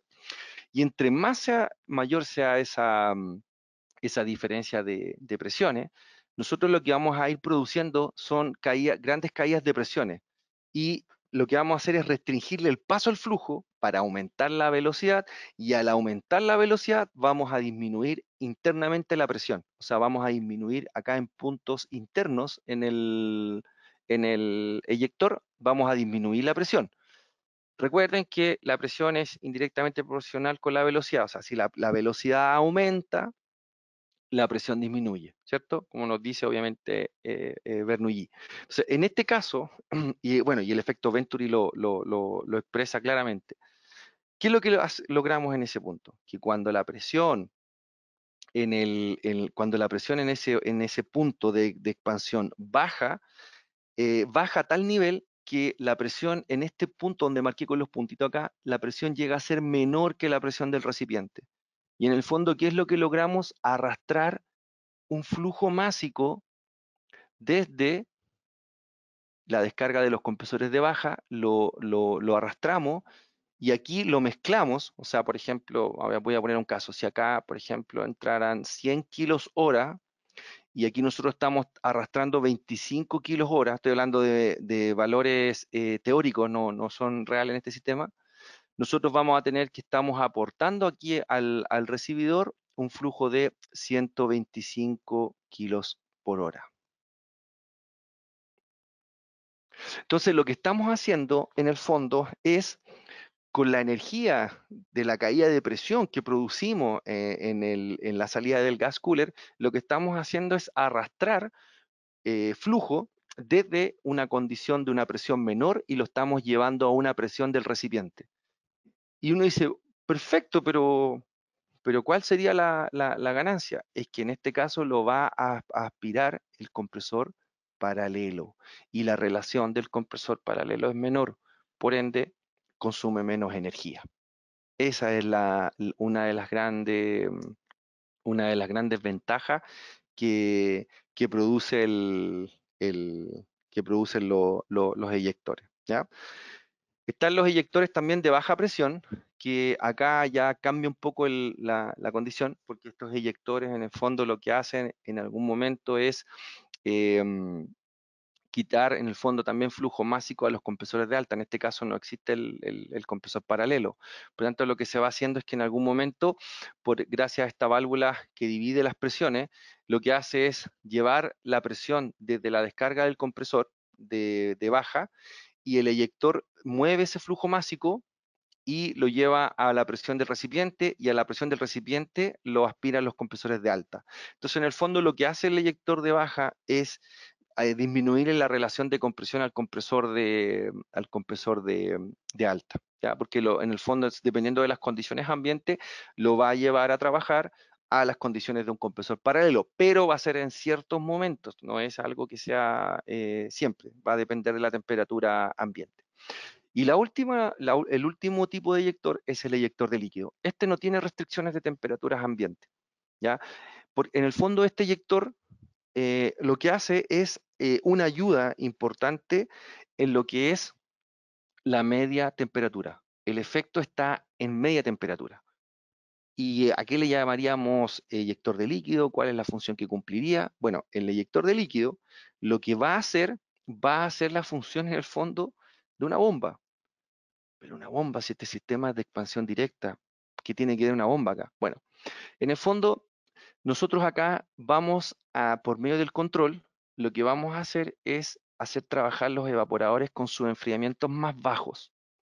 O sea, cuando yo tengo eyector de líquido, puedo trabajar en esta trampa de succión que tenemos aquí, nosotros trabajamos con un sensor de nivel. ¿Qué es lo que hace este sensor de nivel? Cuando no hay presencia de líquido, le da una señal al controlador y el controlador empieza a darle la orden a estas válvulas que su enfriamiento en la condición de media, solamente la condición de media, baje. Incluso lo baje a cero y eso va a hacer que obviamente al bajarlo a cero ya no tenemos un control de sobrecalentamiento, disminuimos ese sobrecalentamiento útil que se le llama dentro del evaporador, lo minoramos y pasamos a hacer trabajar el evaporador como inundado. ¿Qué es lo que logra eso? Podemos lograr que la temperatura de evaporación aumente y si aumenta, disminuye la relación de compresión, empezamos a tener más capacidad en el compresor, más eficiencia y también más eficiencia en el evaporador. Pero ¿qué es lo que pasa? Que empieza a retornar líquido. ¿Y qué hacemos con este líquido? Si se empieza a acumular y este sensor de nivel le diera una orden, tendría los compresores de alta, ¿cierto? Bueno, ¿qué es lo que queremos acá? En el fondo, que este sensor le avisa al controlador para que vaya manejando los distintos sobrecalentamientos en el evaporador, si es que va a trabajar un sobrecalentamiento positivo o lo va a llevar a cero, y el líquido que se empieza a acumular, el eyector lo va a arrastrar y lo va a llevar hacia el recipiente. Es como que nosotros tuviéramos una bomba, que en el fondo la bomba toma el líquido refrigerante y lo descarga hacia el recipiente de líquido. Entonces, en el fondo, nosotros tenemos aquí una masa de refrigerante líquido que lo que hace es en el fondo se reutiliza dentro del mismo sistema. O sea, esa masa de líquido que la toma el eyector y por, como explicamos anteriormente, por diferencia de presiones, o sea, por el descenso de presión que se produce por la alta velocidad, arrastra ese líquido y le aumenta la presión. O sea, lo lleva, hace el efecto inverso de la válvula flash gas bypass. ¿Cierto? Que aquí nosotros teníamos una caída de presión, en este caso el eyector lo que hace es llevar el fluido en estado líquido a una presión mayor. Por ende, tenemos ahí un efecto, estamos ocupando la energía de la expansión desde el punto supercrítico, ¿cierto? Estamos ocupando esa diferencia de presión que tenemos que producirla, lo estamos utilizando para arrastrar líquido. Entonces empezamos a ver que ya empezamos a tener condiciones industriales en los sistemas comerciales,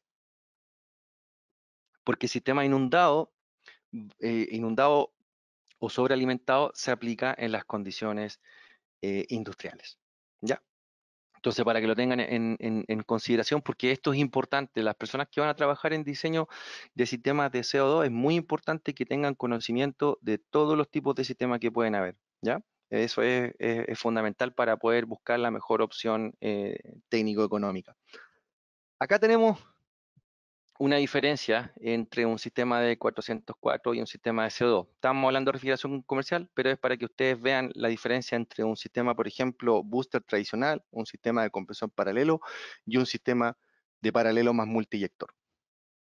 Entonces van a ver en el color rojo más intenso que el ahorro de energía en los sistemas paralelo más eyector con altas temperaturas ambientes, o sea, sistemas calientes, por decirlo de una manera, la mejor, el mejor desarrollo que podemos hacer energético es el uso de los eyectores. Vamos a hablar un poquito también de los eyectores porque es importante que tengamos también ese conocimiento, los conozcamos, porque si en algún momento tenemos un sistema semi-industrial, no sé, de unos 800 kilowatts frigoríficos de media, porque como vimos aplica para media temperatura, podríamos ver la opción de quizás tener eyectores en la parte de alta, pero en la parte baja, como vimos al inicio, podemos tener sistema de bombeo tal cual como que fuera un sistema industrial, o sea, lo podemos combinar, ¿ya? Porque, por ejemplo, nos podría salir un requerimiento de un sistema de refrigeración para, no sé, un centro de distribución en un lugar donde no hay agua, no podemos utilizar condensador aerótico, solamente tenemos el aire y el aire tiene una temperatura muy alta y vamos a tener que trabajar con temperatura de bulbo seco, etcétera, etcétera. Por lo tanto, quizás podríamos pensar y decir, oye, pero veamos la opción, en vez de hacer un sistema subcrítico, veamos la opción de trabajar solamente con CO2 y ver la opción técnica económica. Acá hablamos tema cultura de cuál es el controlador que se utiliza con los eyectores, pero en realidad en esta presentación lo que nos interesa es hablar más que nada de lo que es las aplicaciones.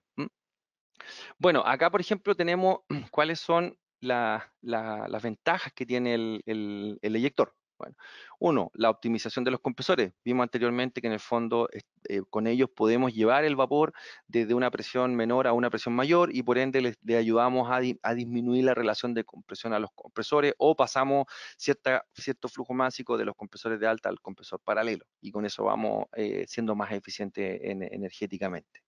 ¿Ya? Eh, tiene una alta fidelidad respecto a la operación. ¿Ya? Es un producto que está fabricado de forma bastante robusta.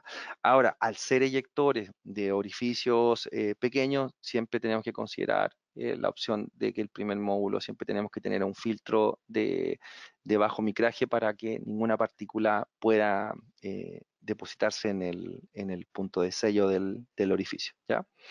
Es bastante fácil de usar, se ve bastante complicado, pero cuando uno lo ve, las personas que asistieron a los cursos de la unidad móvil se dieron cuenta que no era un tema, la verdad, no era un tema tan complejo como muchas veces uno piensa. El mantenimiento es bastante fácil. En el fondo, aquí en estos eyectores en cada módulo tenemos un eyector que es de distinto diámetro de orificio, más adelante, ¿ya? Y como les mencioné, como mencionamos anteriormente, tenemos para varios tipos de clima. Tenemos el de líquido que puede funcionar en cualquier condición, tenemos el de baja presión y el de alta presión de descarga. Bueno, ¿y cómo funciona estos famosos eyectores? Como hablamos anteriormente, esto es parte del efecto Venturi. Déjenme ver si les puedo mostrar acá. No sé si puedo mostrar acá un video. Aquí tenemos vamos a ver si, déjenme ver si les puedo mostrar. Aquí justo apareció bien esta pantalla. No sé si, espero que se pueda ver bien ahí. Aquí tenemos, por ejemplo, la operación del eyector. Vamos a seguir viendo. Aquí tenemos la presión de alta, aquí tenemos el punto donde se produce la caída de presión. O sea, en este punto la velocidad llega a ser tan alta y la presión tan baja que es capaz de arrastrar. Es la garganta que se le llama, que es el punto donde se produce la caída de presión y en la salida, voy a mostrarles aquí en la salida voy a pasarme el lápiz de nuevo. Esto que estamos viendo acá es la garganta. Y este es el punto donde se produce la caída de presión. Pero ¿qué pasa? Que en el punto de término de la garganta, al aumentar tanto la velocidad y bajar tanto la presión, en ese punto es donde se produce el arrastre, ¿ya? Y en este punto la presión es menor a la presión de entrada de, por ejemplo, la descarga del compresor de baja. Entonces, es tanta la velocidad en este punto que la presión es menor y esa diferencia de presión hace que se provoque un arrastre de flujo, ¿cierto? El flujo se va a mover del punto de mayor presión al de menos presión y se produce un arrastre. Después tenemos la cámara de mezcla y después tenemos el difusor. Todos estos puntos son fundamentales en un eyector, ¿ya? O sea, tenemos la boquilla, la garganta, la salida de la garganta, la cámara de mezcla y el difusor, que son todos claves. Ahora, el eyector que Anfos tiene son en el fondo tenemos distintos eyectores de distintas medidas. Entonces ustedes van a ver acá que tenemos la entrada de presión, el controlador va determinando cuáles van abriendo y cuáles van cerrando dependiendo de la condición de presiones y acá nosotros comenzamos a producir el arrastre. Obviamente cuando la presión de alta empieza a bajar porque la temperatura ambiente baja, lógicamente ya el arrastre empieza a disminuir, disminuir, disminuir y en algún momento, si es muy bajo, va a tener que empezar quizá a trabajar una válvula en paralelo. Bueno, ahí va dependiendo de las condiciones y la simultaneidad de trabajo del sistema y las condiciones ambientales. Entonces, como verán, en el fondo aquí tenemos distintos orificios, aquí van a ver, o sea, distintas gargantas, y eso obviamente el controlador va determinando cuál es la condición que va a utilizar durante el funcionamiento del equipo. Acá pueden ver, por ejemplo, que un eyector ya de 5 módulos puede llegar hasta una condición de 32 etapas. ¿Ya? Porque no es que ponga la etapa, por ejemplo, el del 10%, después la del 20%, después la del 30%. Él va combinando. En algún momento puede usar una etapa del 70%, por ejemplo, y después sumarle la del 10 o sumar la del 20. No es como un compresor que va en orden siempre 25, 50, 75, 100 y después se devuelve 100, 75, 50, 25. No. Acá va combinando. Entonces, la cantidad de etapas que puede lograr son mucho mayores. Y pueden trabajar en paralelo, como les decía anteriormente. Bueno, esto es el detalle de lo que les comenté anteriormente, respecto a lo que es la garganta, la cámara de mezcla y el difusor. Si ustedes vieron acá, anteriormente, voy a retroceder un poquito, fíjense que aquí las cámaras de mezcla tienen una medida similar, pero el diámetro es distinto, pero el difusor acá es distinto. Fíjense que unos son más cortos, unos son más largos, y eso va dependiendo del orificio de la garganta. Por tanto, todo eso está calculado para que cada uno de ellos tenga una distinta capacidad. Eso es muy importante saberlo porque obviamente son distintos internamente. ¿Ya? Y aquí explicamos la diferencia, o sea, que en el fondo no es solamente la boquilla o la garganta, la magia, por decirlo de una manera, que provoca el venturi y el arrastre, sino que tenemos dos partes más fundamentales, que es la cámara de mezcla y es el difusor. Y los tres son los que nos dan el rendimiento de este sistema. ¿Ya? No es que con uno vamos a solucionar el problema, sino que son los tres que combinados obtenemos el óptimo para producir el arrastre que necesitamos y así mejorar la eficiencia de nuestro sistema. Bueno, aquí tenemos un pequeño resumen. tenemos, por ejemplo, el tema de los eyectores de gas, que tenemos de alta presión y tenemos de baja presión, y también tenemos el eyector de líquido. Aquí se muestra que los ahorros energéticos pueden ser de un 8 a un 10%. Como esto está enfocado más en la parte comercial, no vamos a profundizar mucho eso, pero sí se los quería comentar para que lo conozcan y si en algún momento están viendo algún sistema que quizá sea semi-industrial y quieran, en vez de trabajarlo de forma bombeada, lo quieran trabajar de expansión directa, se podrían ver este tipo de alternativa. Eso tendría que evaluar caso a caso. Bueno, aquí por ejemplo tenemos, o sea, ¿por qué hicimos tanto boom en hablar del sistema transcrítico, si en realidad está pensado más en la parte comercial? Porque si ustedes ven este sistema que ven en la imagen ahora actualmente en el slide, nosotros perfectamente podríamos dejar la parte transcrítica y la parte de enfriamiento, reemplazarla, por ejemplo, por un sistema de bombeo de media y un sistema de alta, o sea, perdón, de baja. Entonces, eso se podría hacer. Alguien podría preguntar, ¿lo podríamos aplicar quizás en un sistema más comercial, como para ver si fuera más eficiente? Sí se podría, pero ahí hay que evaluar ya otro tipo de cosas. Al tener estanques ya tenemos que tener sistemas de evitar que se alce la presión, algunos sistemas de control más de nivel, sistemas de control de presión, válvulas de seguridad, etcétera. Entonces se van sumando algunos componentes que son ya que van haciendo más costosa la instalación.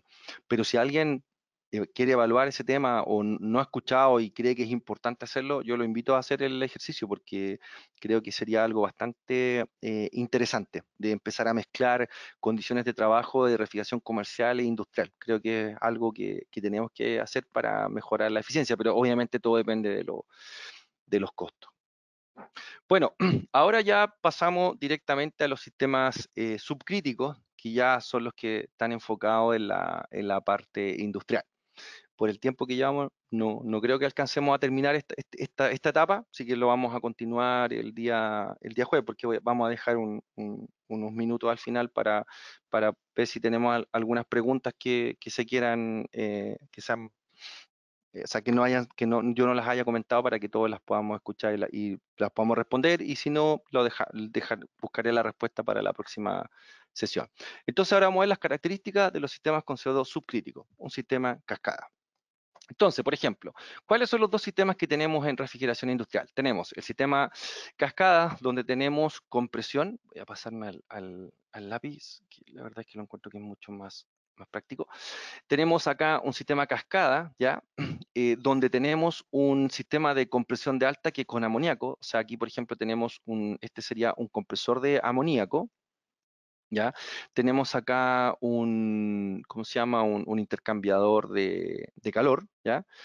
Y este intercambiador de calor, ¿ya? En el fondo es el evaporador del sistema de alta y es el condensador el sistema de baja, ¿ya? Entonces, acá nosotros tenemos un sistema booster en el fondo, pero con dos refrigerantes. O sea, el refrigerante no se está mezclando. Si se fijan acá, tenemos, por ejemplo, la evaporación del amoníaco que está en -20 y la condensación del CO2 que está en -15. Por tanto, el delta de temperatura entre ambos es de 5 grados, ¿ya? ¿Cuál es el otro sistema que tenemos? El sistema Brain, donde en el fondo tenemos, o sea, podemos hacer los boosters también, pero la compresión se la lleva solamente un refrigerante, que en este caso sería el amoníaco. Por lo tanto, en el fondo, el intercambiador es un condensador de CO2, pero a temperaturas mucho más bajas. Acá nosotros estamos, por ejemplo, para lograr los -40 en el sistema Brain, tenemos que aspirar los vapores a una temperatura de saturación de -45 para lograr la condensación a los 40 grados Celsius. En cambio acá nosotros estábamos aspirando a -20 porque los -40 los aspiraba un compresor de CO2, el cual aumentaba la presión del fluido y lo llevaba hasta la condición de -15 y en esa temperatura poder condensar el refrigerante CO2. En el caso del sistema Brain no hay compresor, o sea, aquí compresor no hay. Nosotros acá lo que tenemos es un estanque donde bombeamos el refrigerante. Se podría decir que es similar a un sistema, por ejemplo, de agua con un anticongelante o una salmuera, ¿sí? Es similar. La diferencia es que acá sí tenemos evaporación, tenemos cambio de estado, tenemos calor latente. Entonces aquí tenemos la bomba y la bomba descarga el líquido, ¿ya? Obviamente aquí hay una sobrealimentación, que ese factor depende obviamente del refrigerante. Sobrealimentamos el evaporador y acá tenemos condición de fluido bifásico, o sea, tenemos un porcentaje de masa líquida y un porcentaje de masa de vapor, ¿ya? Entonces tenemos que diseñar el piping para que este fluido llegue, para que las personas que trabajan en refrigeración industrial, esa línea a mayor temperatura y presión es muy similar al retorno de los termosifones, del enfriamiento de aceite. Hay que tener ese concepto en esa línea, por si acaso, ¿ya? Porque acá no hay un compresor que te esté provocando una diferencia de presión para llevarte el flujo bifásico al estanque. O sea, acá se produce una leve diferencia de presión, pero la produce acá la condensación, pero no hay un compresor que esté aspirando, ¿ya? Por lo tanto, tenemos que tener esa consideración. Estos vapores, este flujo bifásico vuelve acá al recibidor o al estanque de bombeo de CO2, separa los vapores. En el fondo acá por diferencia de densidad tenemos un condensador que tiene que estar sobre este estanque, cosa que los vapores tienden a subir, llegan al intercambiador y obviamente se contrastan con un intercambiador que está por el otro lado con un refrigerante evaporándose a menos 45 y se produce la condensación y este líquido de CO2 vuelve al estanque. Es un sistema que en el CO2 es bastante simple porque no tenemos compresor, no tenemos el problema, por ejemplo, del retorno de aceite, solamente nos preocupamos de bombear CO2 y calcular y diseñar las condiciones en el sistema para que éste vuelva al estanque, ¿ya? Ahí tenemos que tener condiciones especiales dependiendo de la distancia, pero en realidad es para que ustedes tengan una idea de cómo son estos sistemas. Entonces, la principal diferencia está en esta condición. Obviamente, ¿cuál tiene la mayor relación de compresión? El sistema Brine. ¿Ah? Porque obviamente en vez de que el compresor de baja aspire a menos 40, lo estamos llevando a menos 45, o sea, 5 grados más abajo, y eso obviamente tiene una penalización directa en el consumo al eje del compresor. Ahora, veamos en el sistema cascada, ¿podemos utilizar distintos refrigerantes o tenemos que utilizar amoníaco? No, podemos utilizar distintos refrigerantes. Podemos utilizar, como dice acá, un 404, un 734, un 290, o el CO2 transcrítico, como hablamos en prácticamente la hora y media hacia atrás. Pero en este caso nos vamos a quedar con el amoníaco, ¿ya? Nos vamos a quedar con el amoníaco principalmente por su eficiencia, por su capacidad calorífica por kilo de refrigerante, así que nos vamos a quedar con él. Ahora, perdón, este enfriador, este evaporador, perdón, puede ser trabajado por bomba, puede ser inundado, puede ser por expansión directa. Ya ahí va un tema más que nada de la condición de diseño. Y en la parte de CO2 vamos a tener lo mismo, el estanque, la bomba que va a recircular, va a volver al estanque separador y el compresor va a tomar esos vapores y lo va a llevar hacia el condensador. O sea, aquí estaríamos hablando de un evaporador, por ejemplo, de una condición LT, o sea, baja temperatura o podríamos decirlo más simplemente congelado. Ahora, ¿qué pasa, por ejemplo, para el descongelamiento? ¿Ya? Una de las formas, se podrían pensar más complejas, pero una de las formas más eficientes de producción de descongelamiento, acá la verdad es que si estamos sacando el CO2 o sea, perdón, estamos sacando el amoníaco de los puntos de refrigeración, volver a llevar el amoníaco desde este punto, amoníaco a un doble serpentín, por ejemplo, acá, que sea NH3 no va a tener mucho sentido, porque la verdad es que se supone que sacamos el amoníaco por un tema de la toxicidad que tiene, por tanto no sería una buena idea. Otra opción sería quizás pasar un agua con un anticongelante, algo que, por ejemplo, se pudiera calentar quizás con el área de alta presión y bombear por un doble serpentín, sí, sería una bastante buena idea. Pero en el caso que queramos hacer un descongelamiento por gas caliente, vamos a necesitar un compresor adicional, ¿ya? El cual obviamente va a tener que tomar los vapores, ya sea de la entrada al condensador de CO2 o incluso del recipiente, pero lo que tenemos que lograr en el fondo es tomar ese vapor y llevarlo a una presión de condensación cercana a los 8 o 10 grados Celsius para poder, o puede ser un poco más baja, pero para poder llevar ese vapor, convertir el evaporador en un condensador y así producir el descongelamiento. Las válvulas de control y todo eso exactamente las mismas que en un sistema de amoníaco. Entonces aquí tenemos, por ejemplo, que nuestro sistema de CO2 va a trabajar de una condensación de -5 a una temperatura de evaporación de -40, y el sistema de amoníaco va a trabajar de una condensación de 30 a una evaporación de -10 grados Celsius. ¿Ya? Esas serían las relaciones de presiones entre ambos sistemas. Bueno, ahora veamos un sistema real. O sea, ¿qué implicaría esto? Aquí, por ejemplo, tenemos el compresor de amoníaco, el cual está tomando los vapores desde un separador de amoníaco. O sea, aquí tenemos un evaporador por gravedad, tal cual como tenemos en los sistemas, por ejemplo, de enfriamiento de agua glicolada, o en los sistemas, no sé, que tenemos enfriamiento de agua para algún proceso. Tenemos un evaporador por gravedad. Por lo tanto, el compresor acá aspira los vapores, los comprime y los lleva a un condensador, que en este caso es un condensador evaporativo. Ese condensador evaporativo lleva el fluido condensado hacia un recibidor de líquido, y este recibidor de líquido aumenta por diferencia de presiones, más una válvula que controla el make-up del estanque para mantener el nivel en el separador de amoníaco. O sea, un sistema de refrigeración tradicional, no tiene ninguna diferencia. ¿Qué pasa al otro lado? El CO2. La evaporación que estamos produciendo acá es para poder condensar el CO2. Entonces aquí tenemos un compresor de CO2 que está tomando los vapores de un separador de CO2 que está a -40. Entonces, todo lo que está llegando acá de los evaporadores, el fluido bifásico, el estanque separa el líquido con el vapor, el líquido se queda en el tanque, los vapores son tomados por el compresor los comprime y los lleva hacia el condensador, ¿ya?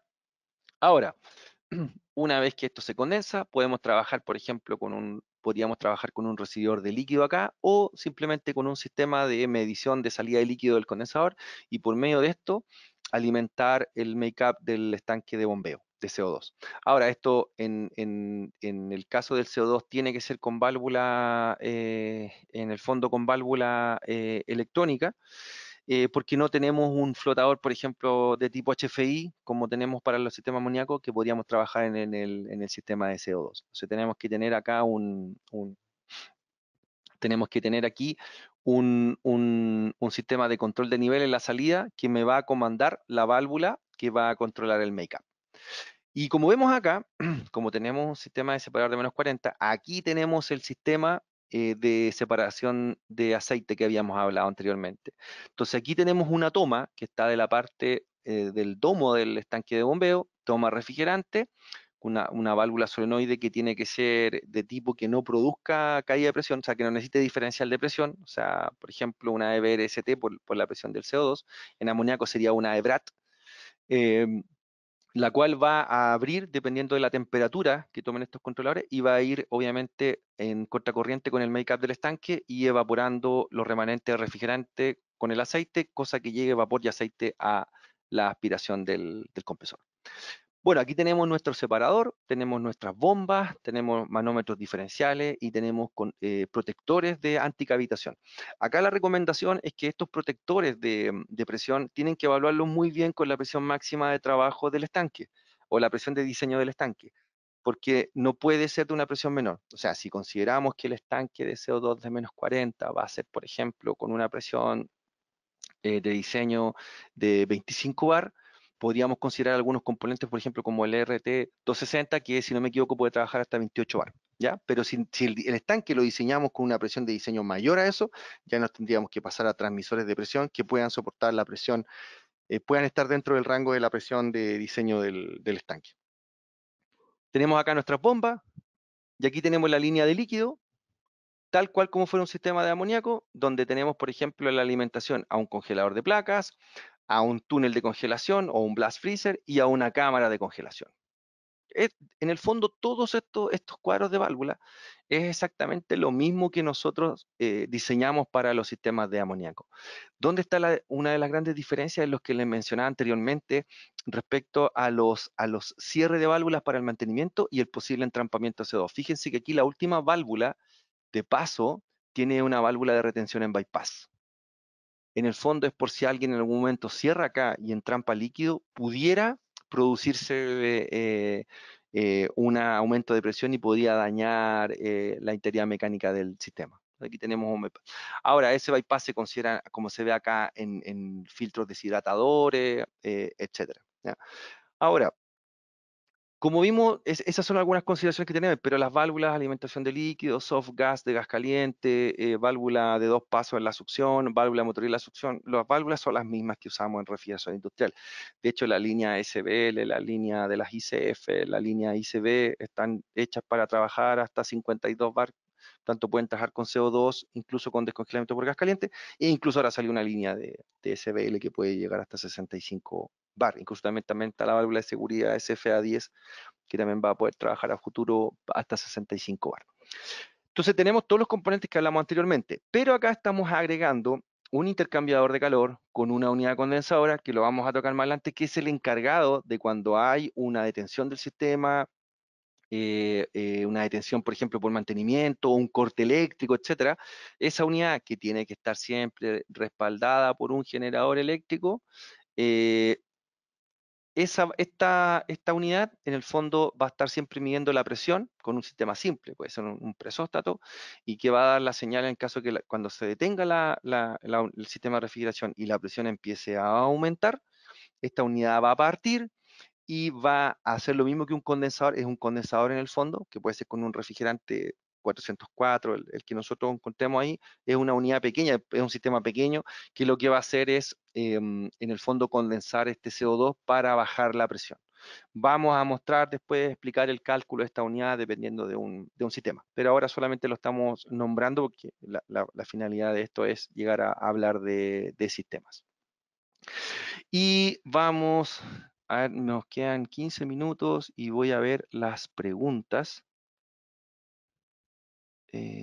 No sé, Nadia, si tenemos preguntas, porque Así es, Claudio, ya te he estado asignando algunas, son pocas realmente, entonces si gustas dar lectura y bueno, aprovechamos también para comentarles a la audiencia que pues este es el momento de escribirnos las dudas que tengan. sí, acá está, aquí está. A ver, la primera pregunta de Enrique Mujica, que es el tema de la posición del eyector. Bueno, la posición del eyector no es muy, no sé si la pregunta va respecto a si hay una distancia entre el gas cooler y el recipiente líquido, o si uno lo podría mover dentro del sistema. Si moverlo dentro del sistema, tiene una posición, o sea, el eyector va siempre entre el gas cooler y el recipiente líquido. Obviamente para lo que hablamos anteriormente, que es provocar el Venturi y llevar los vapores a, mm, a la posición, o sea, llevar los vapores desde una presión más baja a una presión más alta. Ahí no hay mucho donde para modificar la posición. En cuanto a si sea más cerca o más lejos, mira, la verdad hay varios criterios, pero hay que considerar si es un criterio económico, quizás se debería colocar más cerca del gas cooler para disminuir la tubería de alta presión, que en fondo, porque la tubería entre el gas cooler y la válvula transcrítica o el eyector es uno de los puntos de mayor presión del sistema. Por tanto, hacerla más larga significa que tengo que poner más cañería, que es más cara, por decirlo de una manera, pensando en la parte económica, ¿ya? Y dice acá, se hace aquí criterio. El tema del cálculo del compresor paralelo, es que en el fondo eso lo haces en base a la cantidad de flash gas, ¿ya? Lo puedes hacer de forma teórica, sí se puede hacer. Tú tienes que ir viendo las condiciones del punto donde la válvula transcrítica va a hacer trabajar la presión de alta, y ves el punto donde cae de acuerdo a la presión que vas a manejar en el recibidor, y ahí tú vas viendo la condición y calculando la cantidad de flujo másico de flash gas que va a aspirar este compresor para poder calcularlo. Si lo quieres hacer de forma teórica, que yo siempre lo recomiendo, por lo menos la primera vez hacerlo a mano, como para poder entender bien cómo varía, y después ya hay software de fabricante de compresores que tú le colocas las condiciones y te da la capacidad del compresor paralelo. ¿Y cuándo se usan eyectores de alta o baja? En realidad los eyectores de alta, como dice su nombre, se ocupan con temperaturas ambientes, se recomienda sobre los 32 grados Celsius ambiente. Sobre esa temperatura hacia arriba ya el eyector es atractivo para provocar el arrastre. El eyector de baja, bueno, el eyector de baja depende de las condiciones ambientales, pero también el sistema, son para sistemas más pequeños, no aplica mucho a sistemas muy grandes.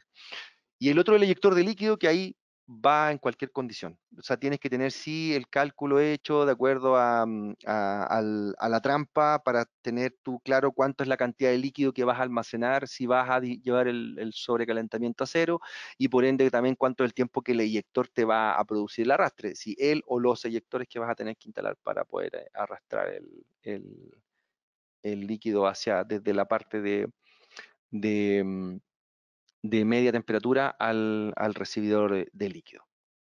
No sé, Nadia, si hay alguna otra pregunta más, porque acá no me ha aparecido nada más. Estoy... Así es, aquí tenemos otro de Álvaro, te la estoy asignando, y otra más de Dusam Samudio.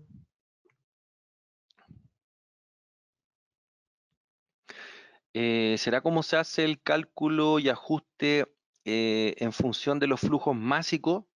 O sea, el tema del cálculo de flujos másicos, eso lo vamos a hacer en las etapas posteriores, donde vamos a calcular, bueno, vamos a tener que calcular los flujos másicos porque tenemos que calcular las tuberías y todo eso. No sé si es esa es la pregunta de Álvaro, no sé si será, no sé si es lo que entendí, pero, pero bueno, todo este tema respecto a la condición transcrítica especialmente va dependiendo obviamente de las temperaturas ambientes, de cómo las válvulas van controlando los flujos másicos transcríticos y los flujos másicos de acuerdo a la cantidad de flash gas. Y como mencionaba anteriormente, José, en base al flash gas, hacemos el cálculo del el compresor paralelo, perdón.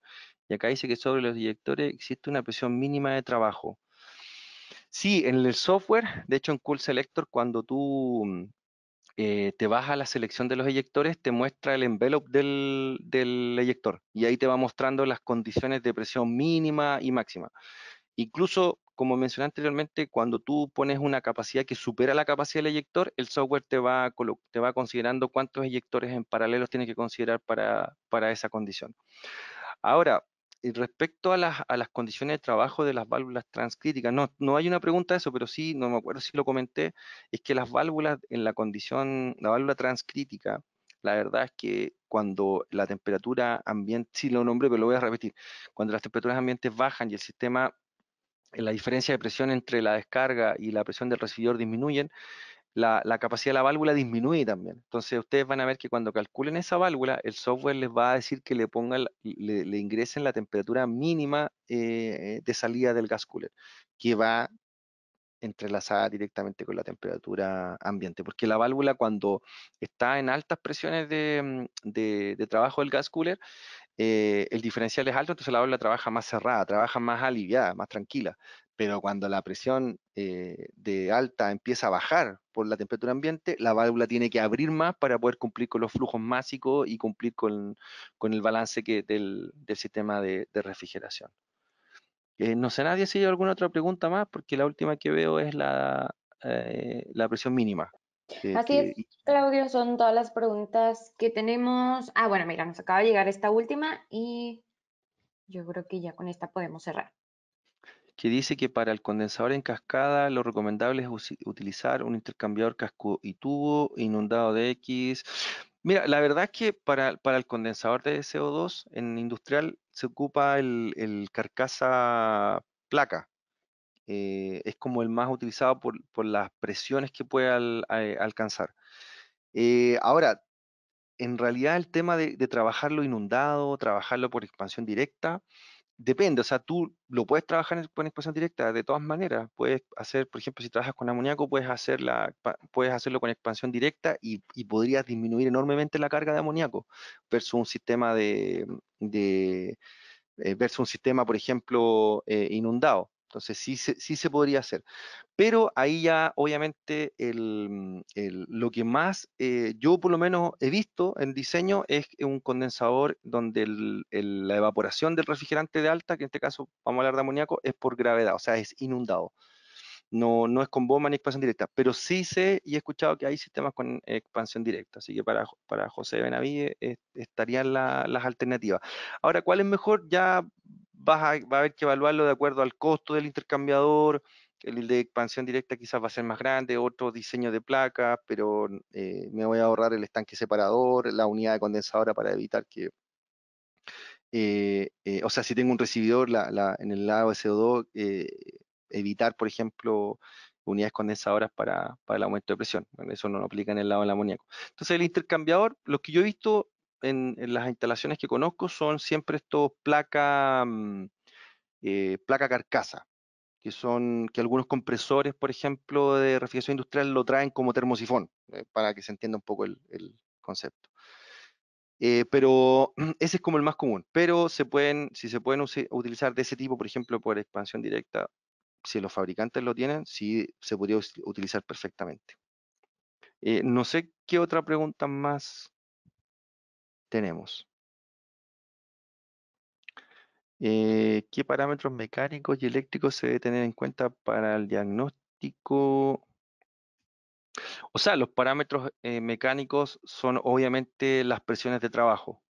Y esas presiones de trabajo versus, por ejemplo, si tú quieres ver si la presión de descarga de la tapa de alta en un sistema transcrítico está correcta, lo tendrías que llevar a la evaluación de un software que te dé el algoritmo y te muestre que para cierta temperatura de salida del gas cooler la presión ideal es tanto.